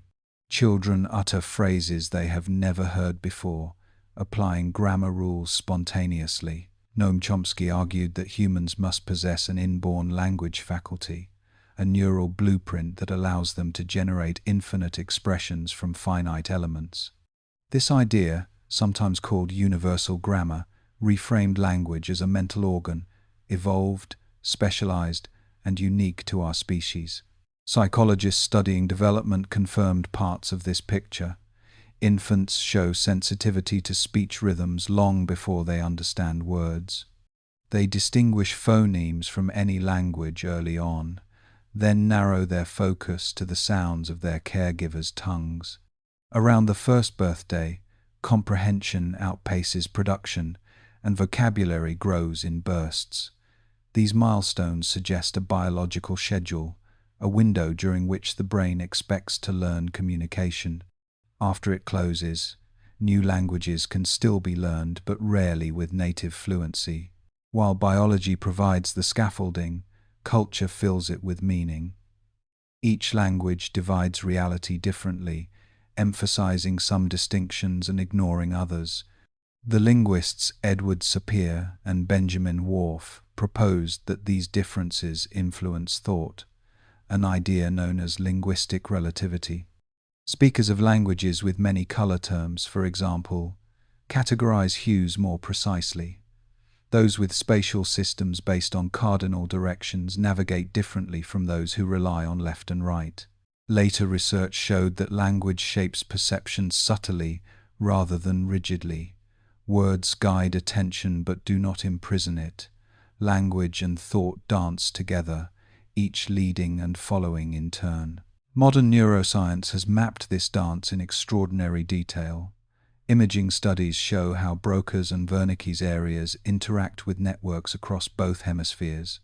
The anterior temporal cortex handles conceptual meaning, while the angular gyrus integrates sound, sight, and context.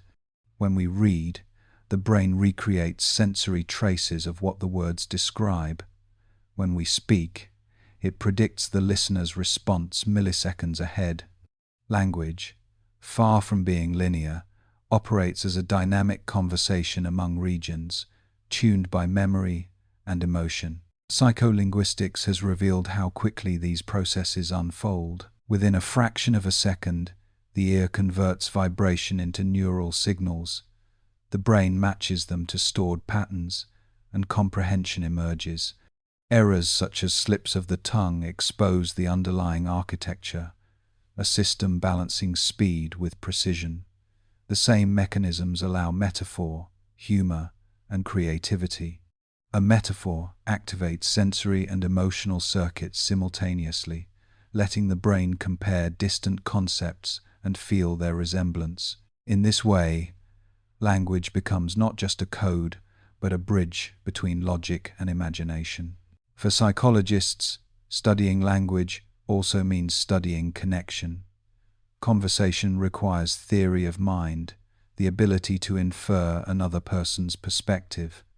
Every exchange is a miniature experiment in empathy, predicting how words will be understood and adjusting in real time. This cooperative nature of speech supports social cohesion and collective intelligence.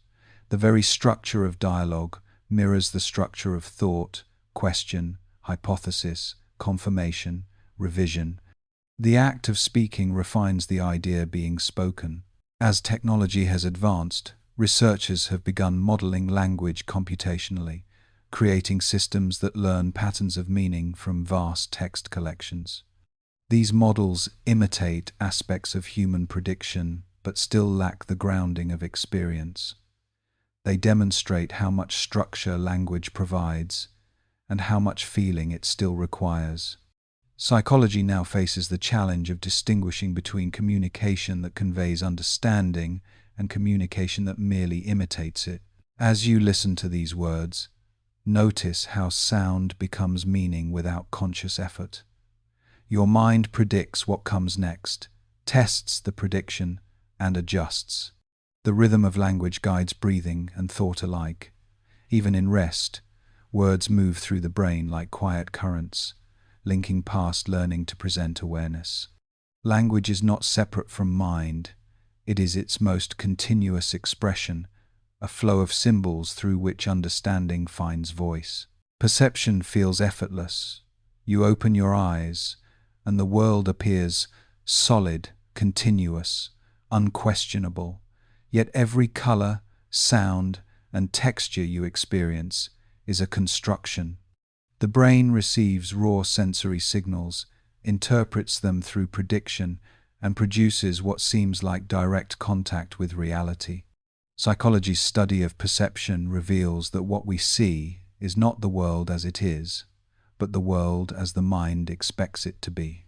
The foundations of this science were laid by the early psychophysicists, who measured thresholds of sight and sound.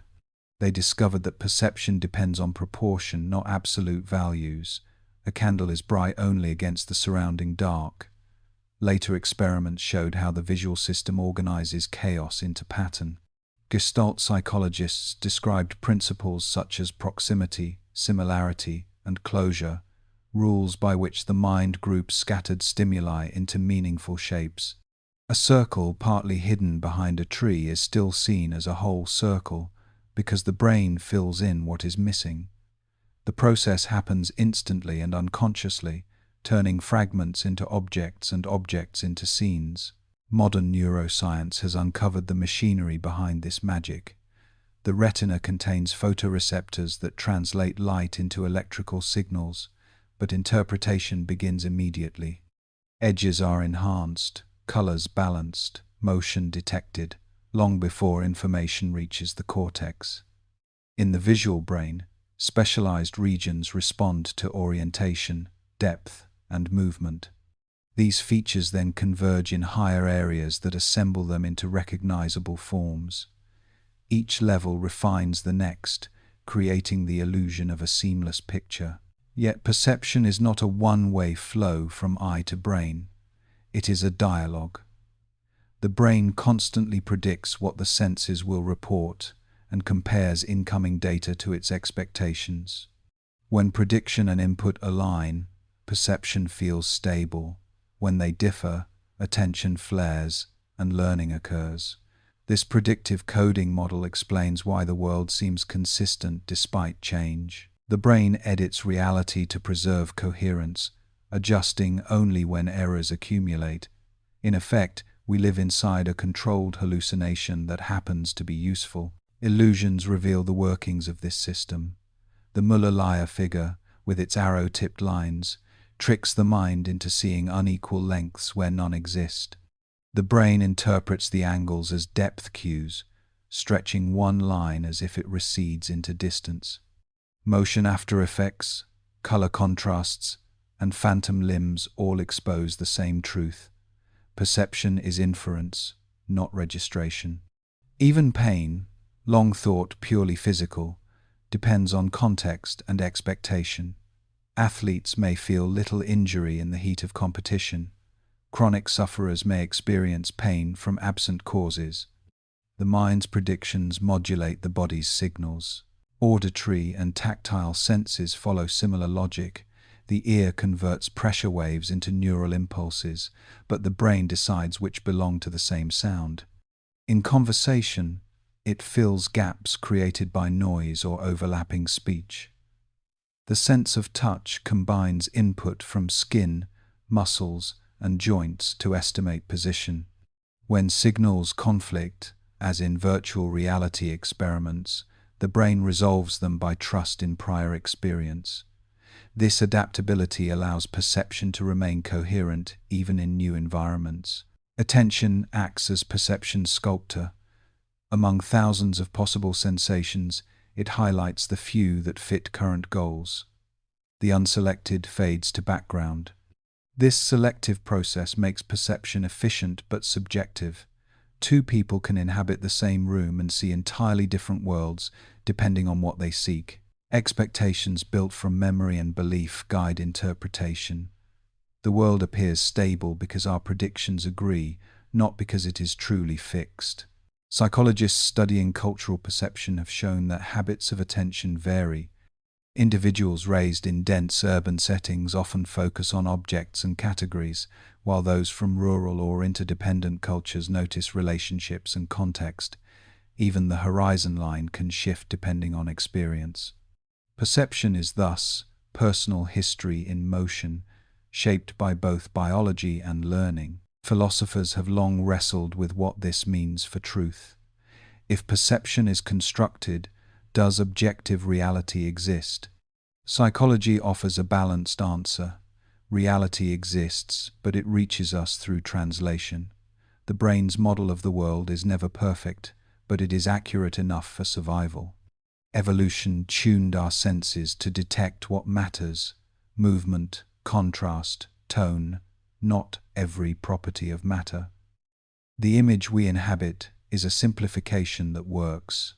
As you breathe gently, notice how perception shifts with focus. Sounds that were distant become clear when attended. Sensations of warmth or pressure emerge, as if created by noticing them.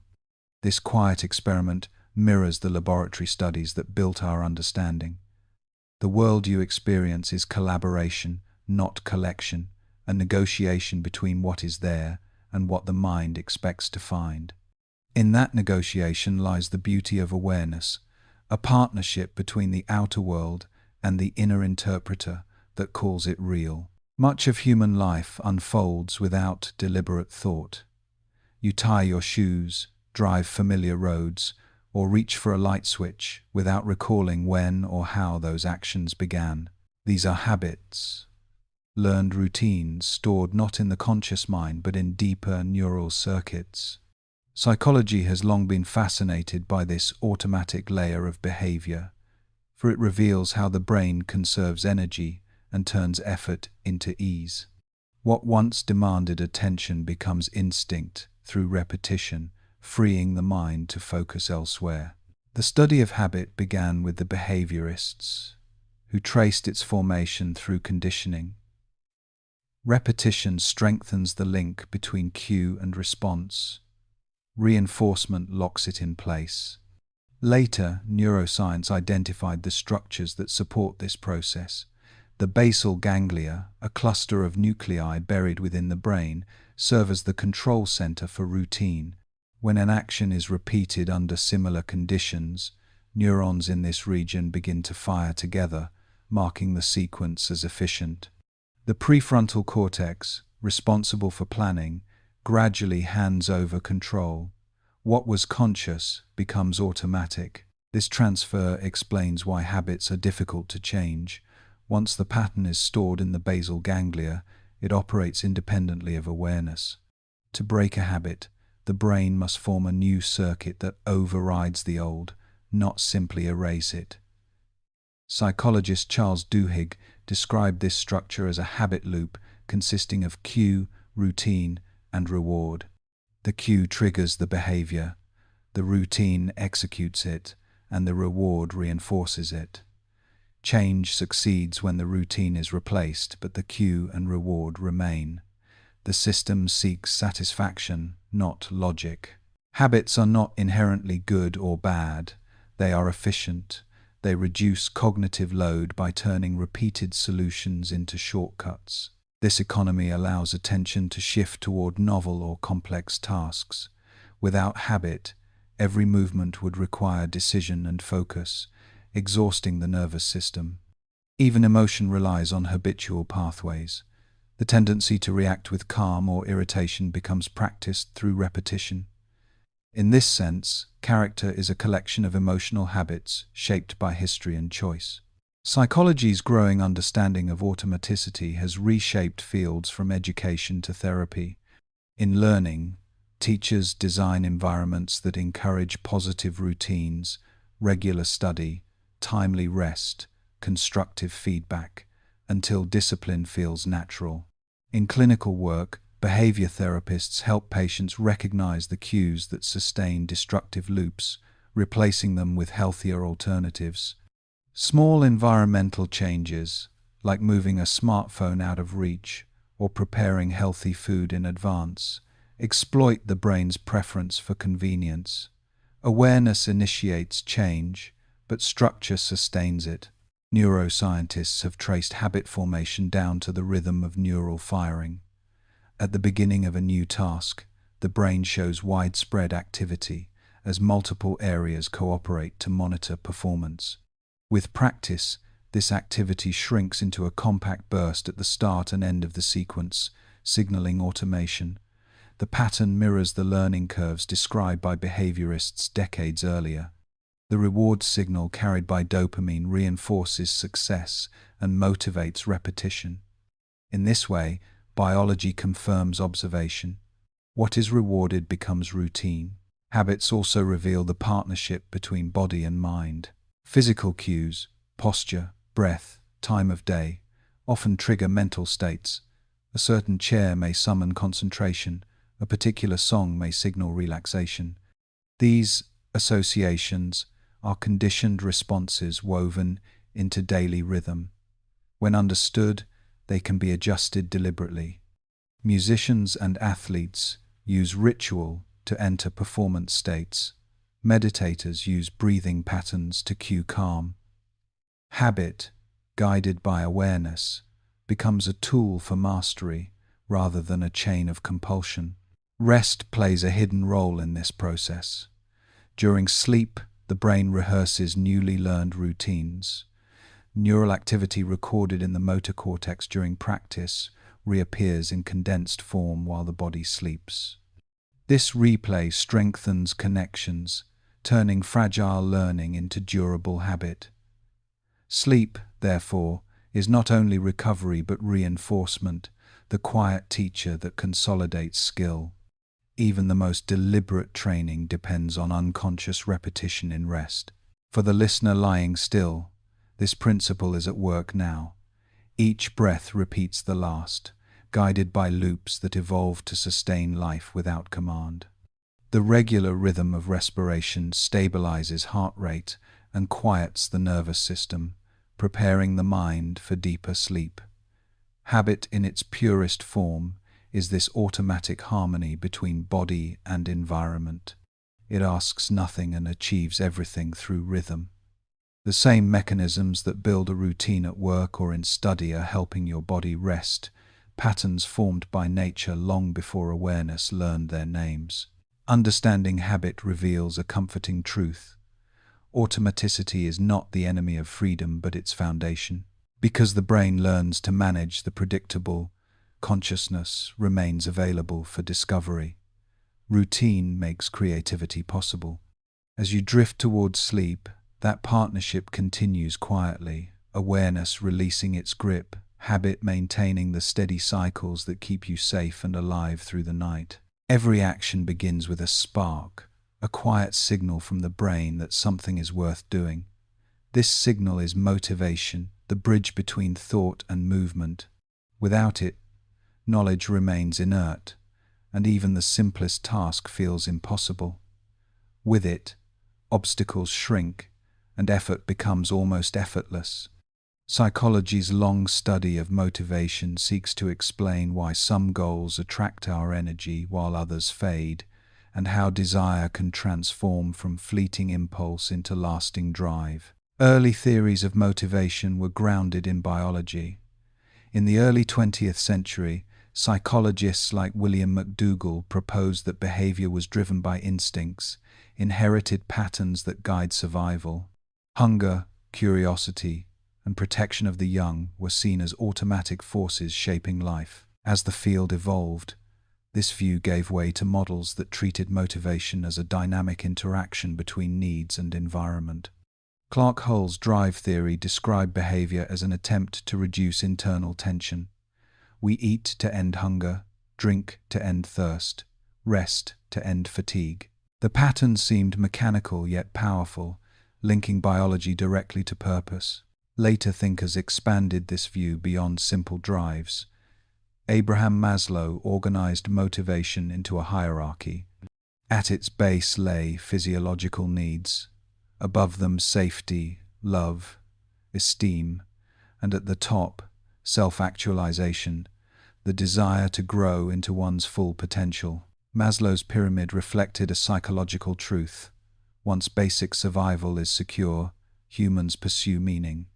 Goals shift from necessity to creativity, from having to becoming. His framework influenced generations of educators and therapists who saw motivation not as pressure but as aspiration. Cognitive psychology added further refinement. Researchers discovered that motivation depends not only on needs but also on beliefs about ability and control. The concept of self-efficacy, introduced by Albert Bandura, showed that people act when they believe they can influence outcomes. Success strengthens confidence, which fuels further effort, forming a positive feedback loop. Failure, if interpreted as lack of control, can extinguish desire. Motivation, then, is partly perception, a mental equation between expectation and reward. Biology, however, remains at its core. Deep within the brain, the neurotransmitter dopamine serves as motivation's chemical messenger. Once associated solely with pleasure, dopamine is now understood as the signal of anticipation. It rises not when rewards are received, but when they are expected. This predictive quality drives exploration and learning, pushing organisms to seek novelty. The system rewards curiosity as much as satisfaction. Evolution designed it to keep life in motion. Emotion and motivation are inseparable partners. Desire carries feeling, and feeling provides direction. A goal without emotion lacks momentum. Emotion without direction becomes restlessness. Psychologists distinguish between intrinsic and extrinsic motivation. Intrinsic motives come from within, curiosity, mastery, purpose, while extrinsic motives rely on outside rewards, such as money or praise. Studies consistently show that intrinsic motives produce deeper engagement. When people act from interest or meaning, attention sustains itself naturally. The task becomes its own reward. Modern neuroscience supports this distinction. Intrinsic motivation activates regions of the brain associated with curiosity and satisfaction, while extrinsic rewards engage circuits tied to risk and comparison. Over-reliance on external incentives can even reduce intrinsic interest, a phenomenon known as the over-justification effect. The most durable motivation arises from autonomy, competence, and connection, the sense that one's efforts matter, that skill is growing, and that the result benefits others. Motivation also fluctuates with rhythm. The brain alternates between phases of exploration and consolidation. During high dopamine states, energy rises and focus sharpens. During low states, rest and reflection dominate. Both are necessary. Continuous drive without pause leads to burnout, just as endless rest erodes purpose. The mind's balance between pursuit and recovery mirrors the body's alternation between wakefulness and sleep. In rest, desire resets, preparing for the next cycle of effort. For the listener now, this rhythm is already at work. Even as you rest, small signals of anticipation stir quietly in the background, the plans of tomorrow, the goals not yet reached. The brain does not switch off motivation entirely. It stores it, refining priorities while you sleep. By morning, direction will feel renewed, not forced. This is how desire sustains life gently. It does not command but invites. The science of motivation shows that purpose and rest are partners, each restoring the other, each keeping the spark alive within the calm of thought. Emotion gives life color, but regulation gives it harmony. Every person experiences waves of feeling, joy, anger, anxiety, relief, yet stability depends on how those waves are managed. To regulate emotion is not to suppress it, but to shape its course, to let it inform rather than overwhelm. Psychology's study of this process shows that control and acceptance are not opposites but partners. The calm mind does not silence emotion, it listens and decides when to act. The earliest models of regulation focused on physiology. When faced with threat, the body's sympathetic system releases adrenaline, increasing heart rate and tension. Once the danger passes, the parasympathetic system restores calm through slower breathing and lowered pressure. This automatic balance, called homeostasis, forms the biological foundation of regulation. Later research extended the concept to the mind itself, cognitive strategies that restore balance after emotional disturbance. Psychologists James Gross and Richard Lazarus helped define these mental strategies. They described two broad forms of regulation: antecedent-focused and response-focused. The first alters emotion before it fully arises, for instance, by reappraising a situation or changing perspective. The second intervenes after emotion appears, as when someone takes deep breaths or speaks calmly to diffuse anger. Both methods rely on awareness. Without noticing the feeling, there can be no choice about how to guide it. Neuroscience has mapped the circuitry behind these adjustments. The amygdala detects relevance and intensity. The prefrontal cortex interprets and modulates that signal. Communication between the two determines emotional flexibility. In people who practice mindfulness or cognitive therapy, imaging studies show stronger connections between these regions, allowing emotion to rise without dominating. The brain learns that feeling is information, not command. Reappraisal, the reinterpretation of events, is among the most effective tools. Changing the story changes the emotion. A setback becomes training, criticism becomes feedback, uncertainty becomes possibility. Each reinterpretation shifts the body's chemistry. Stress hormones decline, and circuits of motivation replace those of fear. This is not denial but reframing, a process that transforms reaction into reflection. Language itself serves as instrument. Naming an emotion engages cortical areas that calm the limbic system. To say, "I feel anxious," already begins to soothe the state it describes. Social connection amplifies these mechanisms. The presence of trusted others reduces physiological stress responses. Oxytocin, often called the bonding hormone, lowers blood pressure and quiets the amygdala. Emotion regulation is therefore partly collective. Shared understanding turns private turmoil into mutual resilience. From the earliest parent-infant interactions to adult friendship, calm is transmitted through gaze, tone, and rhythm of breath. Regulation is learned first between bodies before it becomes a skill within one. Modern therapy integrates these insights into practice. Cognitive behavioral techniques train awareness of thought patterns that intensify emotion. Acceptance-based therapies teach tolerance of discomfort rather than avoidance. Biofeedback provides real-time visualizations of heart rate or skin conductance, helping people witness their internal balance shift with each breath. Such methods reveal that emotional control is not repression but skillful modulation, an art of pacing energy. Sleep reinforces this process. During nightly cycles, the brain replays emotional memories in the safety of reduced stress chemistry.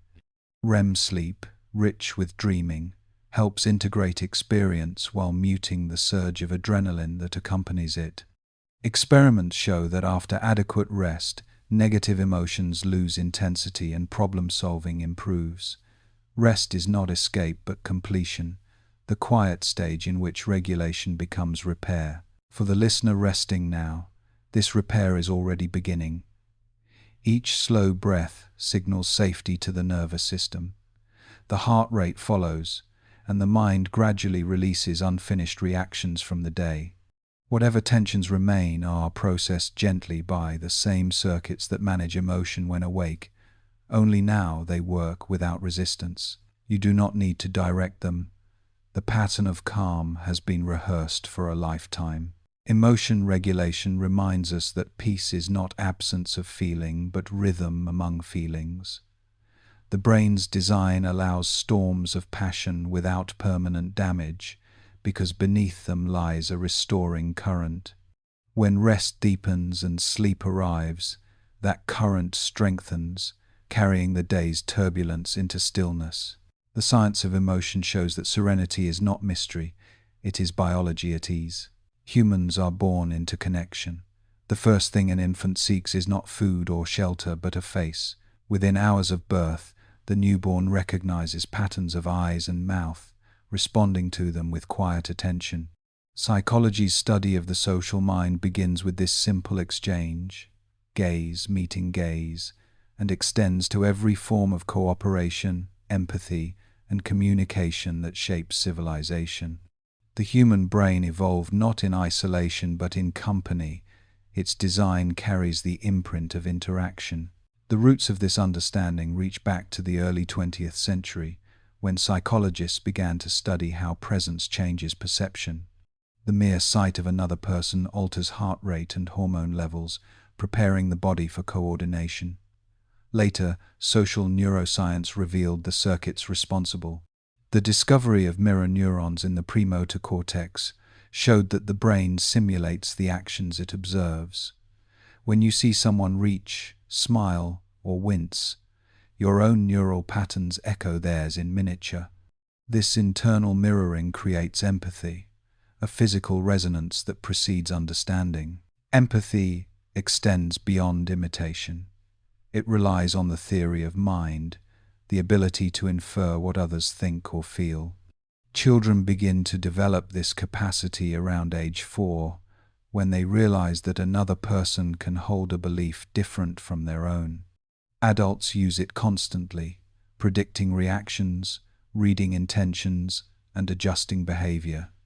This skill is the architecture of social life. Without it, conversation collapses and cooperation becomes guesswork. Disorders such as autism spectrum conditions often involve differences in this system, reminding researchers how delicate and essential it is. Social psychology explores how these individual mechanisms scale into group behavior.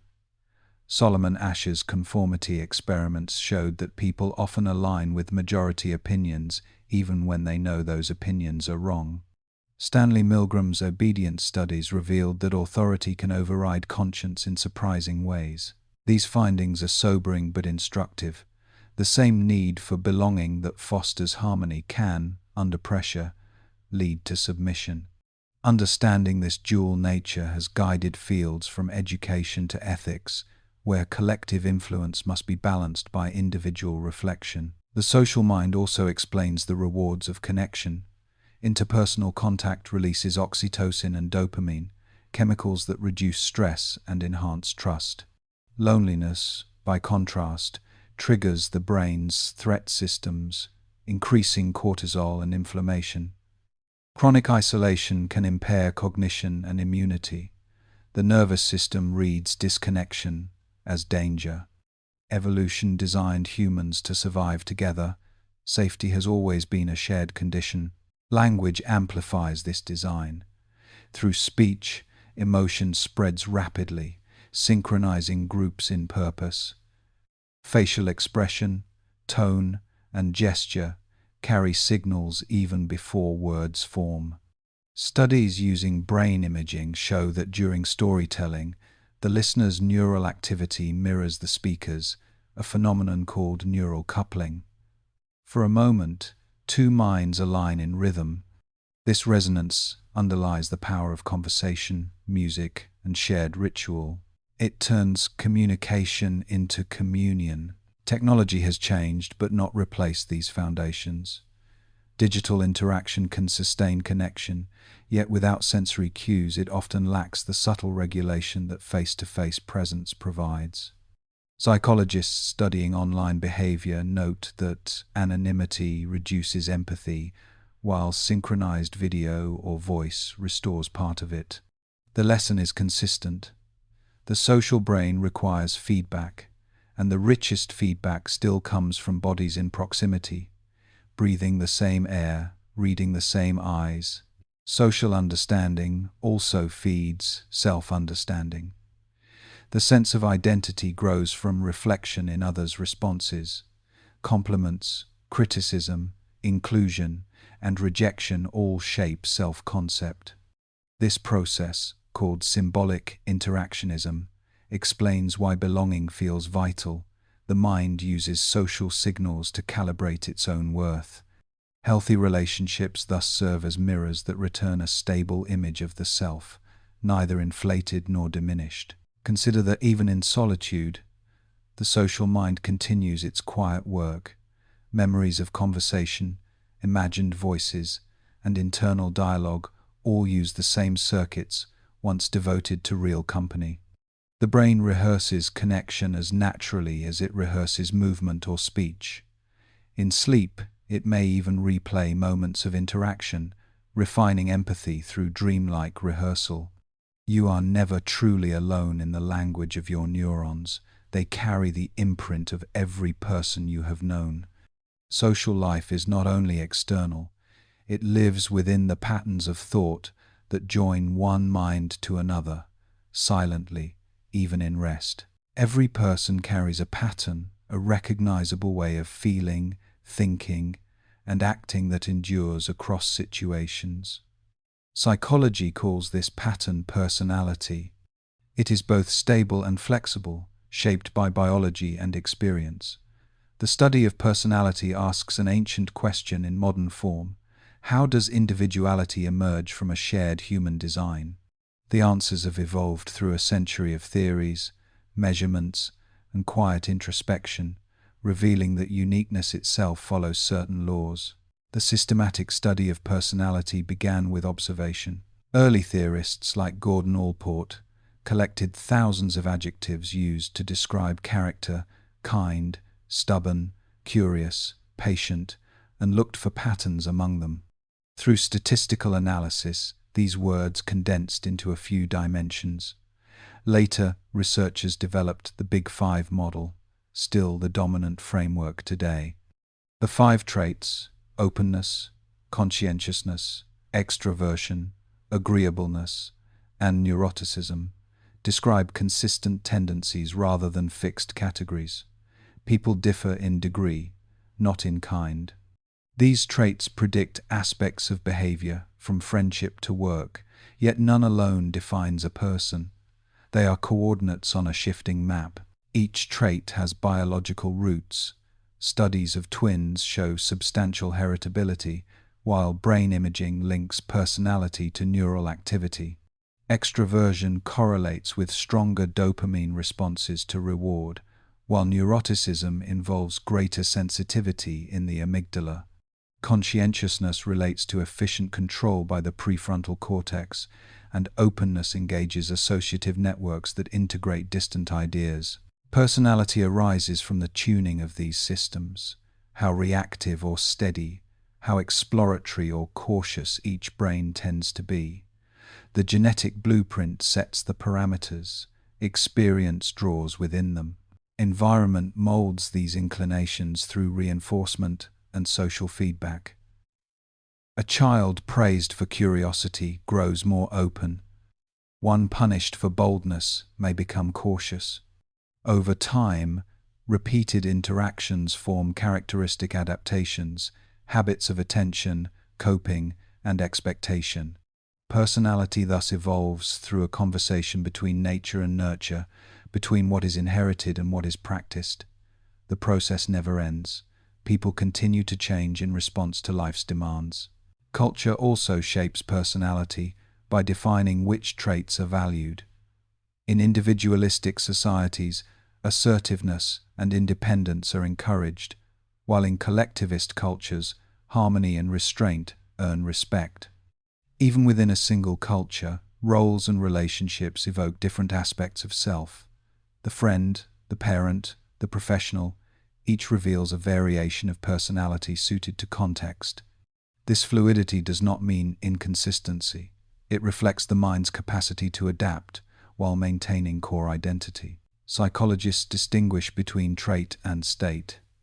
Traits describe general tendencies, while states are momentary expressions. A naturally introverted person may feel outgoing among close friends. An extrovert may crave solitude after stress. Recognizing this difference prevents oversimplification. Personality is probability, not destiny. It guides behavior but allows freedom. Modern research explores how personality interacts with well-being. High conscientiousness predicts health and longevity, while extreme neuroticism correlates with anxiety and depression.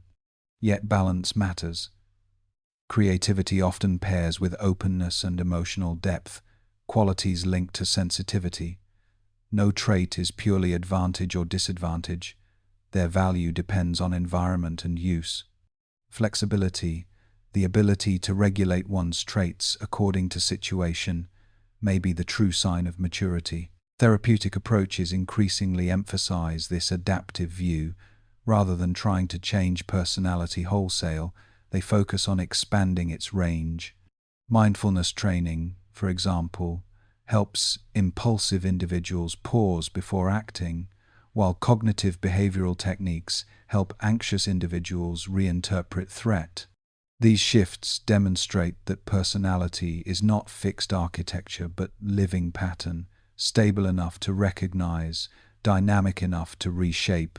In recent years, neuroscience and genetics have begun tracing personality to networks of connectivity rather than single regions or genes. The default mode network, involved in self-referential thought, interacts with emotional and executive systems to produce temperament. Variations in neurotransmitter receptors influence sensitivity to novelty and reward. The picture that emerges is both complex and elegant. Individuality as the product of coordinated diversity within the brain itself. Your own personality continues to operate quietly. Habits of thought drift through the mind like familiar constellations, patterns learned over a lifetime. Even in sleep, these tendencies shape dreams and moods. Yet rest also softens them. In the calm between days, the self loosens its grip, allowing new combinations to form. The science of personality reminds us that who we are is not a fixed sculpture but a current, steady enough to be recognized, flexible enough to change course, flowing through every moment we call our own. Life is a balance between pressure and recovery.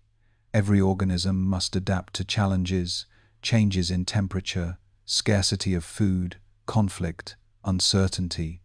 For humans, these challenges often appear not as physical threats, but as psychological ones: deadlines, expectations, loss, or the unknown. The body and mind, however, respond to both in similar ways. The study of stress and resilience explores how we bend under strain, how we recover, and why some people emerge from adversity stronger than before. The scientific story of stress began with the physiologist Hans Selye in the 20th century. He described the general adaptation syndrome, a sequence of alarm, resistance, and exhaustion. When a stressor first appears, the body releases adrenaline and cortisol, mobilizing energy. If the challenge continues, systems adjust to maintain performance. But if pressure endures too long, resources deplete, leading to fatigue and illness. Selye's model revealed that stress is not inherently harmful. Only prolonged stress without rest becomes destructive. The key variable is recovery. Neuroscience has since refined this picture. The hypothalamus triggers the adrenal glands, flooding the bloodstream with hormones that prepare muscles and sharpen attention. Heart rate rises, digestion slows, and immune activity shifts toward readiness for injury. When the threat passes, Feedback loops in the brain reduce hormone release, restoring calm. This cycle evolved for survival, but modern life often keeps it running continuously. Deadlines and digital notifications maintain the body in mild alarm, a condition researchers call chronic activation. Over time, it erodes concentration and immunity, linking stress to cardiovascular disease and depression. Psychology examines the other side of this process, the mental appraisal of events. Two people can face the same challenge and experience different levels of stress. The difference lies in interpretation. Richard Lazarus defined stress as the result of a perceived imbalance between demands and resources. When people believe they can meet a challenge, physiological arousal feels energizing. When they doubt their capacity, it feels overwhelming. This insight reframed stress as a relationship, not a stimulus. The mind's evaluation decides whether energy becomes motivation or strain. Resilience is the capacity to manage that evaluation. It is not an inborn shield, but a set of habits that preserve equilibrium. Studies of resilient individuals, soldiers, caregivers, survivors, show common patterns: realistic optimism, emotional regulation, and strong social ties. These qualities allow the nervous system to recover quickly after stress, returning to baseline instead of remaining on alert. Practices such as mindfulness, physical exercise, and adequate sleep strengthen this flexibility. Each reinforces the feedback loops that signal safety after threat. The brain changes with these habits. Imaging studies reveal that mindfulness reduces activity in the amygdala and increases connectivity with the prefrontal cortex, improving control over emotional reactions.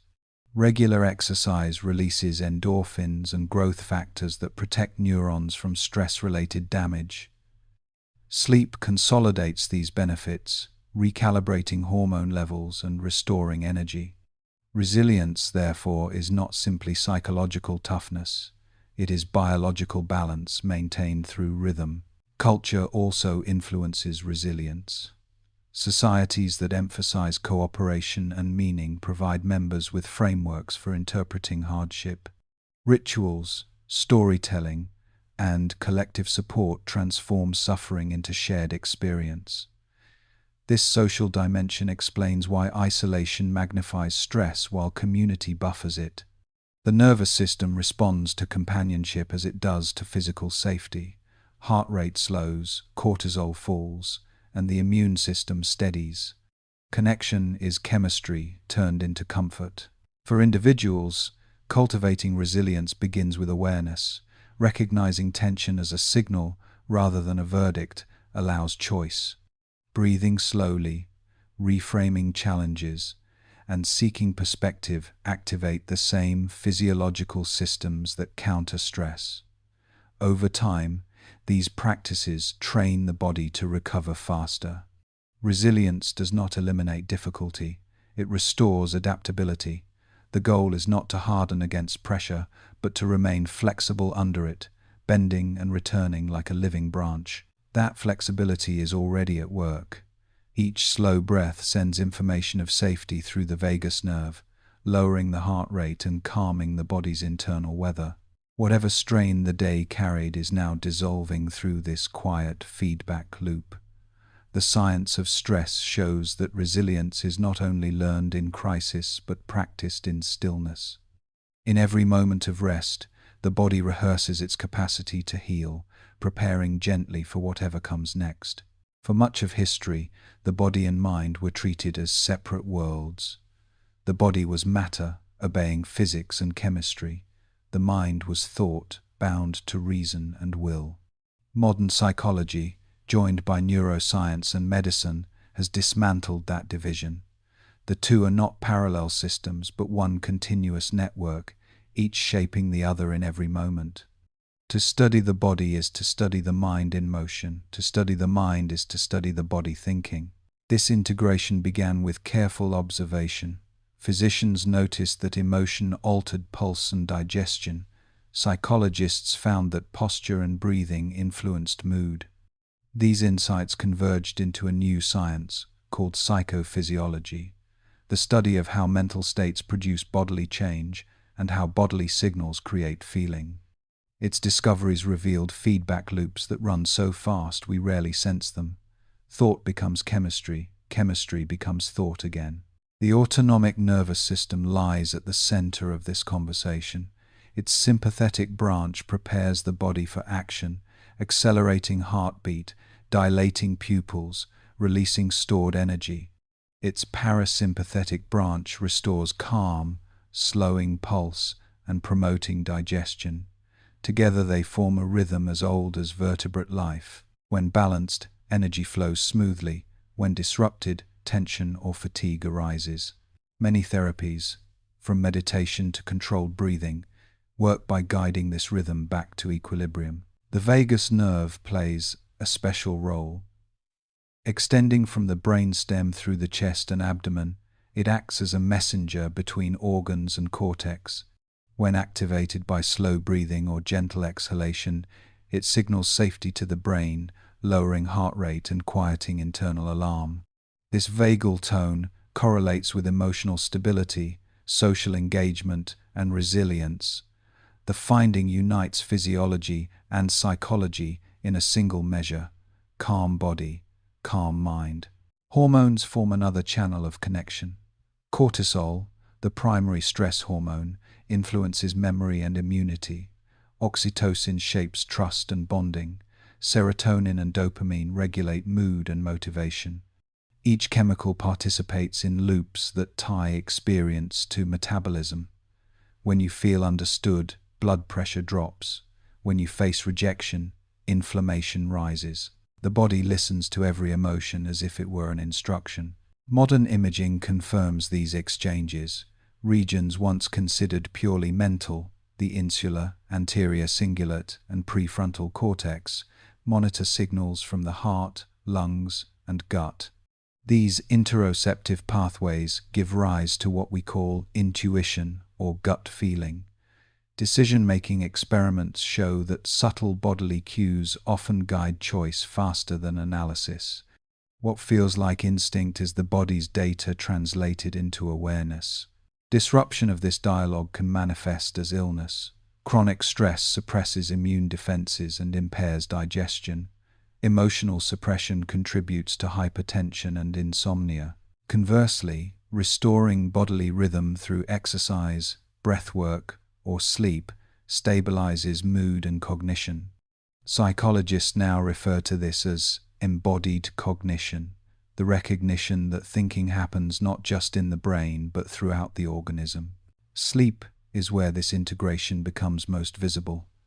During deep rest, the nervous and endocrine systems recalibrate together. Cortisol declines, growth hormone rises, and the immune system repairs tissue. The brain synchronizes its slow waves with the heartbeat and breath, aligning the entire body in one quiet rhythm. Each night, this coordination renews both physical health and emotional balance. Missing it, even for a day, unsettles thought, appetite, and focus, proof that mind and body depend on the same cycle of recovery. As you listen now, that cycle is in motion. The breath steadies, the pulse softens, and the muscles surrender to gravity. These changes are not side effects of calm, they are the mechanisms of it. Every exhale sends the message that the world is safe enough to rest. In response, the brain releases control, allowing the body to guide its pace. This is the body-mind link at its simplest. Awareness, trusting physiology to restore balance. The science of psychology no longer separates flesh from thought. It sees in every heartbeat a form of communication, in every quiet breath an act of understanding. The self is not located behind the eyes or within the skull. It is distributed across cells and systems that cooperate to sustain experience. In sleep, that cooperation continues wordlessly, the body thinking, the mind breathing, until both awaken renewed. Memory is more than storage. It is identity in motion. Every recollection, from the faint smell of childhood to the details of yesterday's conversation, forms part of the story the self tells about itself. To forget an event is to loosen its grip. To remember it is to weave it once more into continuity. Psychology's study of memory and identity explores this subtle construction, how the brain creates a sense of I from fragments of experience that are constantly changing. The biological foundation begins with encoding.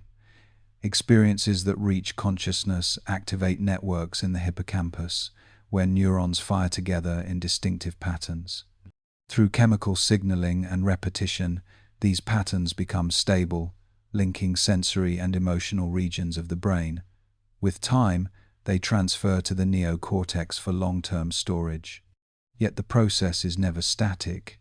Each act of recall reactivates the pattern, slightly altering it before it is saved again. In this way, memory is not a photograph but a living file that updates itself. This continual editing is what makes memory the raw material of identity. The self depends on a feeling of temporal continuity, the belief that the person who remembers and the person remembered are the same. Neuroscientists have found that the default mode network, active during rest and reflection, supports this integration. It connects past, present, and imagined future into a single narrative line. When this system is disrupted, as in certain amnesias or brain injuries, identity fragments, without access to memory, the mind loses its anchor in time. Psychology distinguishes between autobiographical memory and semantic memory. The first holds personal events, the second general knowledge. Identity depends mostly on the former, the record of what has happened specifically to you. Even trivial memories, like where you sat in a classroom or who first said your name with warmth, contribute to the texture of self. These details provide continuity between the person imagined and the person real. But memory is selective. People remember what fits their current beliefs and moods. Positive states highlight optimistic recollections, sadness retrieves loss. This feedback between emotion and memory shapes personality over time. Reframing an event, understanding its context differently, can transform identity. Therapeutic work often involves reconstructing the narrative of one's past so that old pain finds meaning rather than dominance. In doing so, memory changes, not just content but tone. Developmental psychologists observe that children begin forming coherent self-stories around age 3, when language allows them to organize experience in sequence. Before that, memory exists as sensations without narrative. Across adulthood, the story expands, incorporating relationships, achievements, and values. In older age, people often engage in life review, a process that integrates scattered memories into a summary that brings closure. This psychological work gives continuity across decades, turning biography into wisdom. Cultural context also molds memory and identity. In individualistic societies, people emphasize unique experiences and personal goals. In collectivist cultures, memory often centers on family and community. The self that remembers is shaped by the values of the society that taught it to interpret time. Even language influences structure. Some tongues favor linear chronology, others cyclical repetition. The narrative of identity follows the grammar of culture. The fragility of memory reminds psychology that selfhood is an achievement, not a guarantee.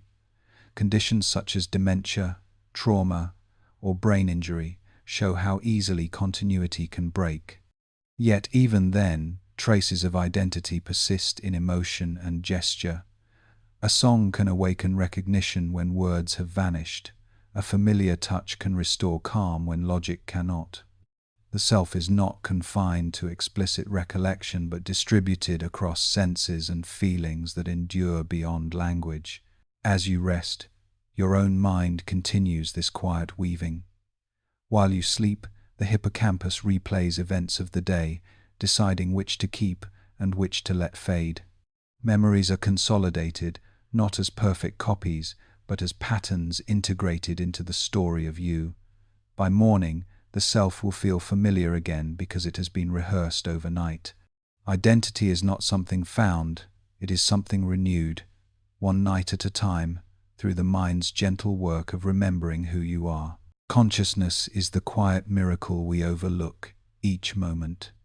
It is the simple fact of being aware of light, sound, thought, and the subtle sense of self that observes them. Psychology's exploration of consciousness lies at the intersection of philosophy and neuroscience, where the measurable meets the mysterious. Every theory seeks to explain how subjective experience arises from biological activity, yet no description ever captures the feeling itself. Awareness remains both the tool of science and its deepest question. Early psychologists treated consciousness as the essence of mental life. William James described it as a continuous stream, never the same from moment to moment, yet unified in direction. Later, behaviorism largely ignored it, preferring observable actions. The cognitive revolution restored attention to consciousness, framing it as information processing. Today, research blends these perspectives, treating awareness as both neural computation and lived experience. The mind, it seems, is not merely a machine that calculates, but an organism that knows it is alive. Neuroscientists map consciousness through patterns of brain activity.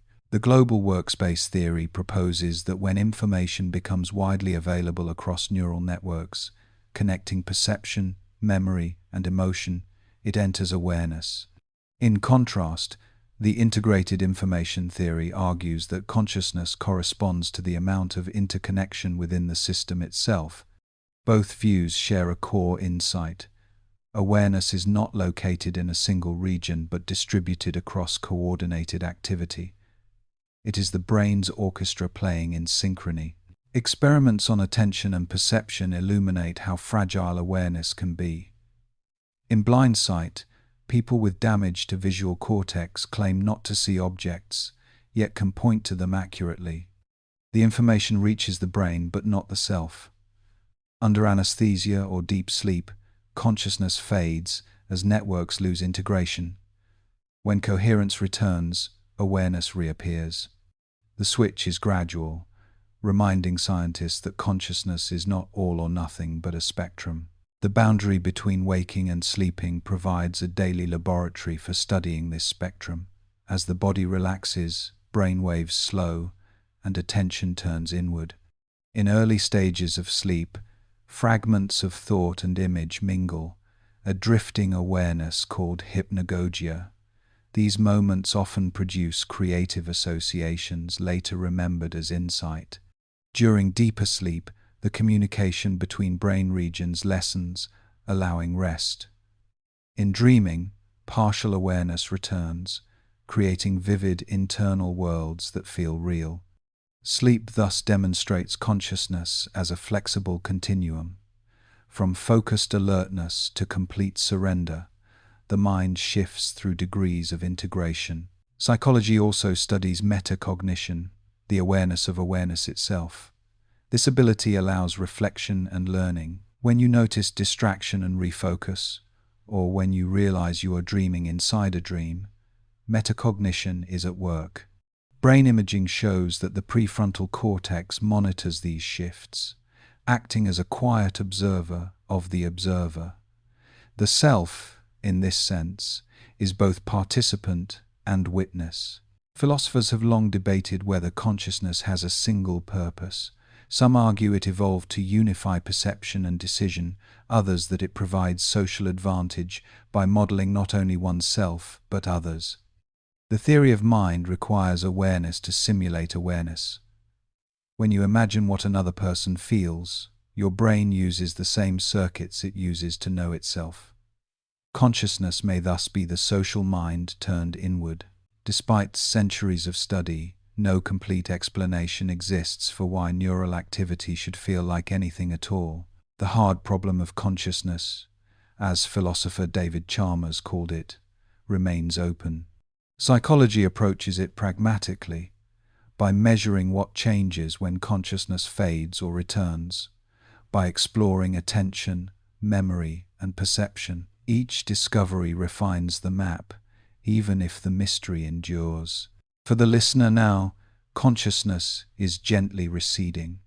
The rhythm of breath slows, awareness narrows to sound and sensation. Soon, the patterns of wakefulness will dissolve into the ordered calm of sleep. Yet consciousness does not vanish, it transforms. Dreams will carry fragments of awareness into the deeper currents of rest. In the morning, when integration returns, memory and identity will reassemble, and the familiar I will open its eyes again. The science of consciousness teaches that even in sleep, awareness continues its quiet work, rearranging thought until clarity returns with light. The human mind strives for truth, yet it does not perceive truth directly. Instead, it works through shortcuts, habits of thought that make quick judgments possible, but also distort them. These patterns are called cognitive biases. They evolved to save time and energy, to help ancestors decide quickly in uncertain environments. What once improved survival can now mislead in a complex world. Psychology's study of bias reveals not human failure, but human adaptation, a mind built for efficiency more than accuracy. The exploration of cognitive bias began in the 20th century with the work of Daniel Kahneman and Amos Tversky. They showed that people do not make decisions by calculating probabilities precisely. Instead, they rely on heuristics, mental rules of thumb. One of the most common is the availability heuristic, in which we judge likelihood by how easily examples come to mind. A recent accident makes driving seem dangerous, even if statistics remain unchanged. The representativeness heuristic leads us to classify new situations by resemblance rather than logic, mistaking similarity for probability. These shortcuts are useful most of the time but produce systematic errors when context changes. Kahneman and Tversky's work gave rise to prospect theory, explaining how people evaluate risk. We fear losses more than we value gains, a phenomenon called loss aversion. This asymmetry shapes behavior from stock trading to relationships. It explains why letting go feels harder than acquiring and why caution often outweighs optimism. Evolution favored such bias. Avoiding danger was safer than missing opportunity. Yet in modern life, where threats are abstract and constant, this same instinct fuels anxiety. Confirmation bias is perhaps the most pervasive. Once we form a belief, we seek evidence that supports it and ignore what contradicts it. The brain processes agreeable information with ease but treats opposing data as error, triggering regions associated with conflict and discomfort. This self-protective response preserves coherence at the cost of accuracy. In an age of abundant information, confirmation bias multiplies, shaping digital echo chambers where belief reinforces belief. Psychology does not condemn bias, it studies how awareness mitigates it. Teaching people about biases helps only slightly. Knowledge alone cannot override instinct. What helps more is deliberate structure, slowing decisions, comparing alternatives, and inviting disagreement. The scientific method itself is an institutionalized form of bias control. Peer review and replication replace individual certainty with collective correction. What humans cannot escape, systems can balance. Belief itself follows similar principles. Once a story fits experience, the brain binds it tightly, using it to predict and simplify. Religious faith, political identity, and personal worldview all serve psychological functions. They reduce uncertainty and create belonging. Neuroscience shows that belief engages reward circuits similar to those activated by safety and trust. Doubt, by contrast, triggers stress responses. The comfort of conviction is biological. At the same time, flexible belief correlates with creativity and resilience. People able to revise assumptions in light of evidence adapt more easily to change. This cognitive flexibility involves the prefrontal cortex, which monitors error and updates predictions. Training this region through reasoning or mindfulness improves decision-making by lowering emotional interference. Bias can never be erased, but it can be balanced by curiosity. Education and dialogue remain psychology's tools against distortion. Exposure to diverse perspectives stretches the mind's predictive model, weakening rigid associations. Empathy functions similarly, allowing one to imagine the reasoning of others. In both science and daily life, understanding grows not from certainty but from correction. The awareness of bias is humility turned into method. Your own mind continues to filter and prioritize information, deciding which impressions to keep. Even in sleep, biases persist in the patterns of memory. Emotionally charged details are rehearsed, while neutral ones fade. This nightly sorting preserves coherence, maintaining a stable sense of meaning. The goal of psychology is not to erase bias, but to illuminate it, to help the mind know its own habits. In waking life, that awareness brings clarity. In rest, it brings calm, the gentle balance between conviction and openness that defines an intelligent mind at peace.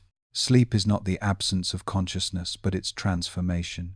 Each night, the mind withdraws from the external world and turns inward, entering a rhythm of repair that touches every system in the body.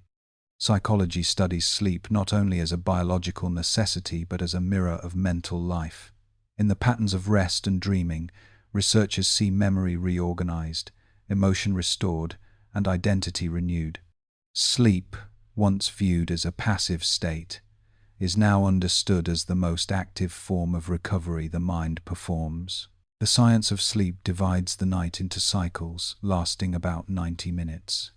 Each begins with light sleep, deepens into slow-wave rest, and rises again toward rapid eye movement, or REM.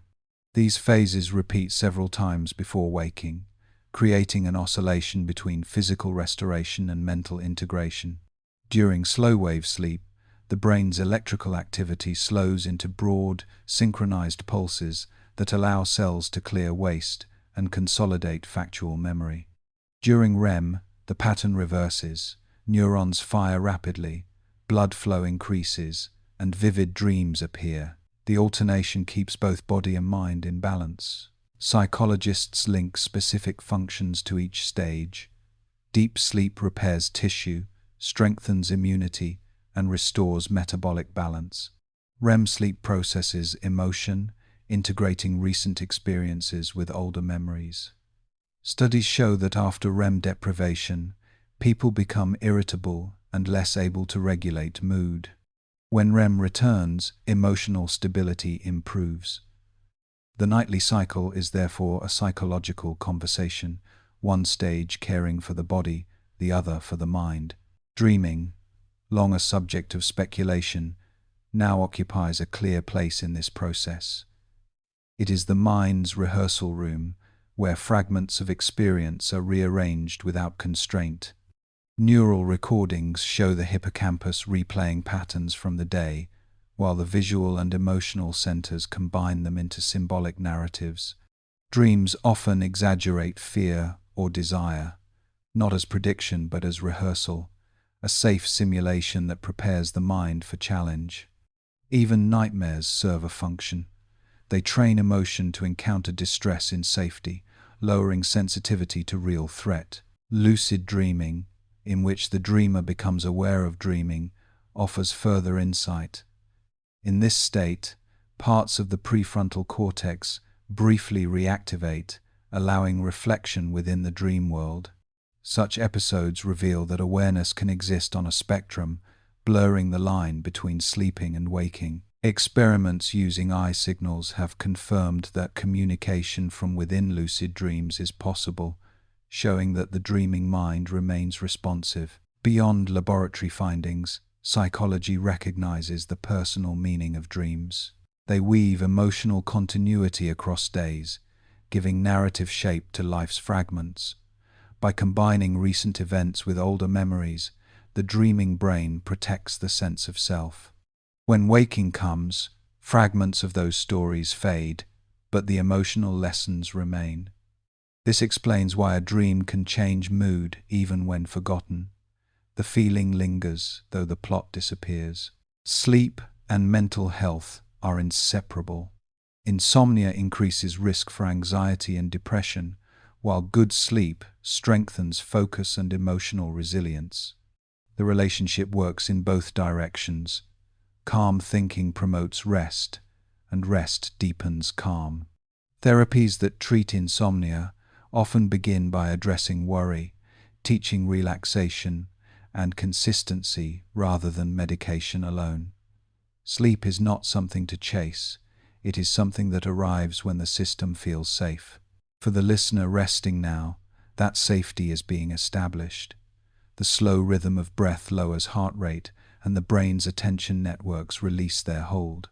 The chatter of the day dissolves into softer activity. Soon, the first stage of sleep will begin, carrying awareness toward the border of dream. There, memories will be sorted, emotions balanced, and the sense of self gently refreshed. You do not need to guide it, your biology knows the way. Each night repeats a pattern refined through evolution. Learning, restoration, and peace, the science of sleep becoming the experience of it. To learn is to adapt, to reshape the mind so that future experience meets less resistance. From infancy to old age, learning defines human life more than any single talent. It begins before speech, continues through every skill, and extends into the silent growth of wisdom. Psychology studies learning not only as the acquisition of knowledge, but as the foundation of intelligence itself, the ability to detect patterns, apply them, and refine them through feedback. Early experiments in learning traced behavior to repetition and reward. Ivan Pavlov's dogs and B.F. Skinner's pigeons revealed that association and reinforcement could produce predictable change. These principles still operate in classrooms and daily habits, yet human learning exceeds them. People do not merely react, they infer, generalize, and imagine. The shift from behaviorism to cognitive psychology opened the black box of the mind, showing that learners actively construct models of the world. Knowledge is not stored passively, it is woven through meaning. Cognitive theories describe learning as a cycle of attention, encoding, and retrieval. Attention selects what matters, encoding translates it into neural patterns, and retrieval strengthens those patterns through use. Each repetition refines connections in the hippocampus and cortex. Neuroplasticity, the brain's capacity to reorganize itself, provides the biological basis. With each new skill, axons grow, synapses strengthen, and networks reconfigure. Learning changes anatomy as surely as exercise changes muscle. Modern neuroscience distinguishes between declarative learning, which involves facts and concepts, and procedural learning, which involves skills. The former relies heavily on the hippocampus, the latter on the basal ganglia and cerebellum. Both systems interact through feedback loops. When we study a language or practice a melody, cognition and motor memory intertwine. Learning becomes most efficient when these circuits cooperate, uniting thought with action. Psychologists also study metacognition, knowing how one learns. Awareness of strategy separates deliberate learners from accidental ones.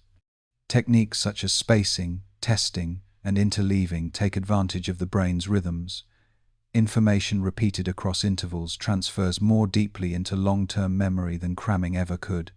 Retrieval, not review, cements knowledge. The brain learns best by using what it knows to predict what comes next. Intelligence, though related, is broader. It encompasses reasoning, problem-solving, and adaptation to novelty. For much of the 20th century, psychologists sought to quantify it through IQ tests, which measured verbal and spatial abilities. These tests predicted certain outcomes but missed others: creativity, emotional understanding, and social insight. Later theories, like Howard Gardner's multiple intelligences and Robert Sternberg's triarchic model, emphasized diversity. Intelligence is not a single ladder but a landscape. Some excel in analysis, others in empathy or imagination, each form serving a different facet of survival. Genetics contributes roughly half of intelligence's variation, but environment shapes expression. Early nutrition, safety, and stimulation influence neural development. Education and curiosity extend it throughout life. The Flynn effect, a steady global rise in IQ scores during the 20th century, demonstrates the power of environment. Access to complexity raises ability. Intelligence, therefore, is not fixed essence but evolving potential. Emotion also guides learning. Dopamine, released during curiosity and reward, marks moments of significance. Positive affect enhances memory consolidation, while chronic stress impairs it. The state of mind in which knowledge is gained becomes part of the memory itself.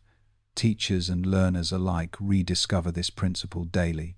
Calm focus outperforms anxiety every time. During sleep, learning continues. Neural replay strengthens new pathways, integrating them with older networks. Dreams often contain traces of recent study or practice, reflecting the brain's rehearsal of skill. A task practiced before rest is performed better upon waking, a phenomenon known as sleep-dependent learning. Sleep, far from interrupting learning, completes it. Rest converts experience into ability. As you drift deeper into calm, your own mind is performing this quiet work. The information absorbed today, conversations, thoughts, discoveries, is being sorted and stored. Without effort, the networks that support learning refine themselves, pruning what is unnecessary and linking what is essential. This is intelligence in its purest form, not display or speed, but quiet adaptation. The same rhythm that steadies your breath guides the mind toward understanding. In rest, knowledge settles, preparing silently for the next awakening of curiosity. Creativity is intelligence at play.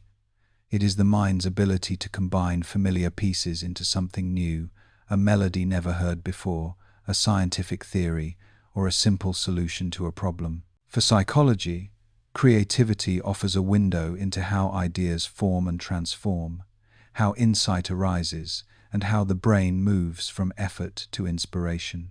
What appears sudden is often the visible crest of a long, invisible process. The scientific study of creativity began in the 20th century, when researchers sought to understand how original ideas differ from ordinary thought. J.P. Guilford proposed that creativity depends on divergent thinking, the capacity to generate many possible answers rather than one correct solution. Later studies confirmed this. In tasks like naming uses for a brick, creative thinkers produce numerous, unusual responses, revealing flexibility of association. The measure is not intelligence in the traditional sense, but freedom within it. Neuroscience has since mapped this freedom to cooperation among brain networks. The default mode network, active during daydreaming and rest, generates spontaneous associations. The executive control network, linked to focus and evaluation, refines them. Creativity arises when these systems alternate smoothly, allowing imagination to wander and analysis to shape the results. Too much control stifles novelty, too little prevents coherence. The creative mind balances both, shifting rhythmically between expansion and selection. Psychologists describe this rhythm as stages of preparation, incubation, illumination, and verification. Preparation gathers information and effort. Incubation follows when conscious focus relaxes, often during walking, bathing, or drifting towards sleep. Illumination is the flash of connection that feels like revelation, and verification tests its validity. Each stage reflects the brain's dynamic interplay between attention and rest. Insight emerges when networks that rarely interact form a temporary bridge. What feels like sudden brilliance is the mind's quiet integration finally reaching awareness. Emotion plays a powerful role in this process. Mild, positive mood broadens perception, increasing the range of associations. Studies show that people in relaxed, playful states solve creative puzzles faster than those under pressure. Dopamine, the same neurotransmitter involved in learning and motivation, fuels this expansion. It marks curiosity, enhances pattern recognition, and rewards discovery. The pleasure of insight, that gentle spark of "now I see it," is both chemical and cognitive. Environment also shapes creativity. Novelty and diversity feed it, repetition and constraint limit it. Cities, classrooms, and workplaces that encourage experimentation foster originality. Yet solitude is equally important. Many breakthroughs occur in quiet, when external demand subsides. This alternation between stimulation and stillness mirrors the brain's balance between networks, exploration, and integration. The outer world provides material. The inner world assembles it. Psychology recognizes that creativity is not limited to artists or inventors. Every adaptation, every act of problem-solving or empathy requires it. The parent improvising a bedtime story, the scientist designing an experiment, the friend finding new words to comfort another, all engage the same flexible pathways. Creativity is how the nervous system learns to survive change gracefully. Sleep plays a quiet role in this process. During REM stages, the brain connects distant memories and concepts that waking logic might keep apart. Studies show that people who sleep after working on puzzles or learning tasks find solutions more often than those who remain awake. Dreaming allows the mind to test unusual combinations safely, free from judgment. The relaxed brain becomes a workshop of possibility. When you wake with an answer that seems to appear from nowhere, it likely arrived from sleep's hidden laboratory. That same mechanism hums softly within. Beneath awareness, neural patterns adjust and recombine, reviewing fragments of the day. Perhaps a question left unresolved is already turning in quiet circuits, soon to surface as clarity. Creativity, after all, is the union of discipline and rest, the mind's reminder that inspiration is not forced but allowed. In stillness, imagination expands naturally, and tomorrow's ideas begin to take form in the calm before waking. Every day, the mind navigates countless crossroads: what to eat, whom to trust, whether to speak or stay silent. Some choices feel automatic, others paralyzing. Behind each lies a network of perception, memory, and emotion working together in milliseconds. Psychology's study of decision and judgment seeks to uncover how people choose, why they hesitate, and how reason and feeling share control. Far from being purely logical, every decision is a dialogue between analysis and instinct. The earliest research on decision-making focused on rational models. Economists proposed that humans weigh costs and benefits to maximize reward. But experiments soon proved otherwise. Daniel Kahneman and Amos Tversky showed that real people deviate predictably from pure logic, guided by heuristics, cognitive shortcuts shaped by emotion and context. The framing effect illustrates this. When the same problem is described in terms of gain rather than loss, people choose differently. Risk feels smaller when phrased as saving lives than as avoiding deaths. Language and expectations sculpt rationality itself. Neuroscience confirms that emotion is not a flaw in decision-making but a necessary ingredient. The work of Antonio Damasio revealed that patients with damage to emotional circuits could analyze endlessly yet fail to choose. Feeling supplies the value signal that reason requires to compare options. Dopamine encodes anticipation of reward, while the amygdala tracks potential loss. These signals converge in the prefrontal cortex, where planning and impulse balance each other. A decision, then, is less calculation than coordination. Psychologists distinguish between two systems of thought. System 1 is fast, intuitive, and automatic. System 2 is slow, deliberate, and analytical. Most everyday choices rely on the first. It draws on experience and pattern recognition, saving energy for more complex problems. The second system intervenes when uncertainty or conflict arises, checking impulse with reasoning. Skilled decision-makers learn to know when to trust intuition and when to pause. Expertise itself is trained intuition. Years of System 2 practice distilled into the fluency of System 1. Time pressure, emotion, and fatigue tilt this balance. Stress narrows attention, exaggerating threats and favoring short-term rewards. Calm expands perspective. This interplay links decision science to emotion regulation and sleep. Both rest and composure restore the brain's capacity to evaluate options clearly. When rested, the prefrontal cortex inhibits impulsive responses from deeper structures. When deprived, it falters and immediate gratification prevails.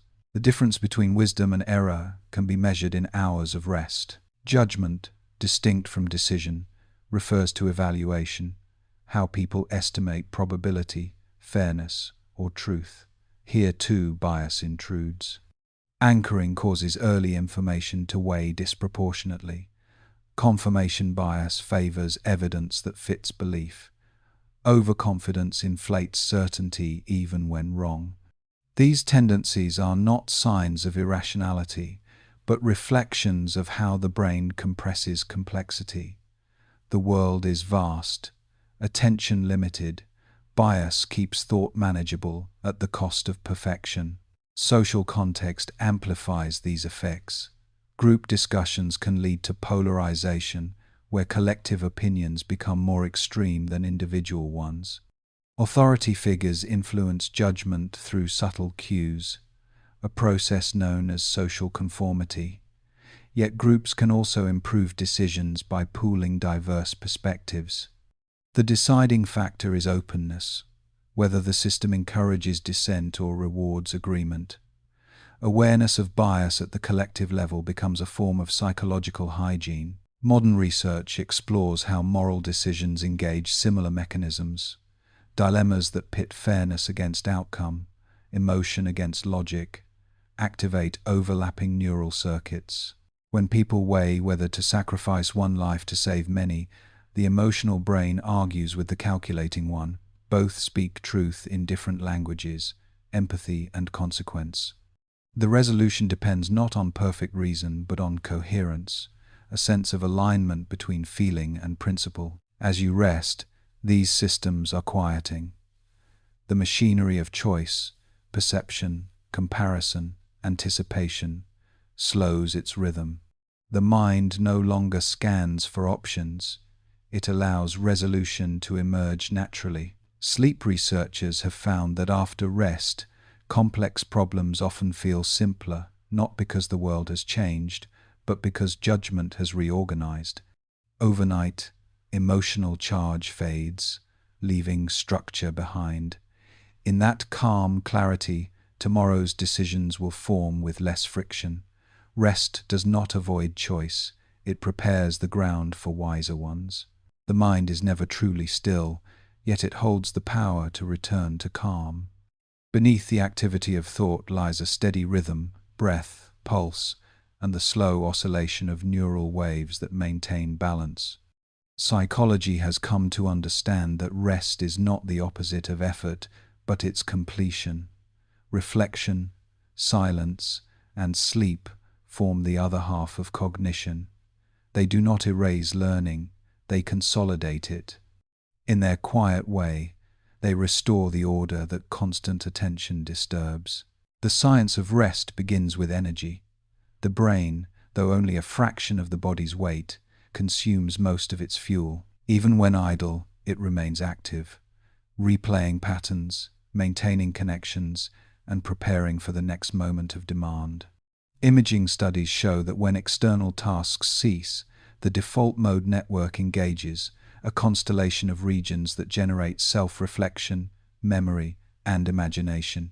What appears as stillness is internal organization. The mind at rest is sorting, integrating, and rebalancing its own complexity. Psychologists describe this process as cognitive restoration, attention and working memory function like muscles that fatigue with use. When the mind drifts, neural circuits recover sensitivity, allowing sharper focus later. This explains why daydreaming precedes insight and why breaks improve productivity. Reflection transforms overload into understanding. Meditation, mindfulness, and simple quiet all use this principle deliberately, training the mind to pause without emptiness, awareness without strain. Physiology mirrors this cycle. During calm states, the parasympathetic system slows the heart and deepens breath. Cortisol declines, blood flow shifts toward digestion and repair. Even brief relaxation changes gene expression, lowering markers of inflammation. The chemistry of rest is tangible. Cells heal, hormones rebalance, and the nervous system recalibrates its sensitivity to stress. Rest, in this sense, is not indulgence, but maintenance. Emotion also participates in renewal. During reflection, feelings once blurred by urgency separate into clarity. The prefrontal cortex reviews emotional memories, labeling and reappraising them until they lose excess charge. This is why a good night's sleep can transform despair into perspective. The brain's nightly housekeeping gives meaning back to experience. What felt chaotic becomes comprehensible, and from comprehension, peace emerges. In psychology, reflection refers to more than thinking about the past. It means the mind's capacity to turn inward and observe itself without judgment. This metacognitive ability supports self-regulation, empathy, and wisdom. When practiced consciously, through journaling, meditation, or conversation, reflection strengthens the same networks that rest activates naturally. The result is not escape from life, but fuller participation in it, grounded and aware. Sleep completes the cycle. It knits together the physical and mental threads of recovery. Deep sleep restores energy to the body, while REM organizes learning and emotion. Dreams bridge both, turning fragments of memory into narrative continuity. After a full night's rest, the world appears coherent again because the mind has edited and reordered its experience. What seemed confusing yesterday now feels manageable. The self re-enters its rhythm. For the listener now, that rhythm is unfolding. Each slow breath steadies the autonomic system, signaling to every cell that effort can end. Muscles release, thoughts grow softer, and awareness drifts toward the edge of sleep. The brain's circuits begin their quiet repair, reinforcing what matters, dissolving what does not. This is the true meaning of rest, not withdrawal, but restoration. The mind is not losing control, it is returning to balance. In the stillness that follows, reflection will continue its subtle work. You may dream, or simply drift in the soft equilibrium between waking and sleep. Either way, the science of psychology assures that calm is not absence but order, the natural pattern the mind finds when it is no longer forced. As breath and thought move together in quiet rhythm, the self renews itself in silence. We from Sleepy Stories wish you a good night.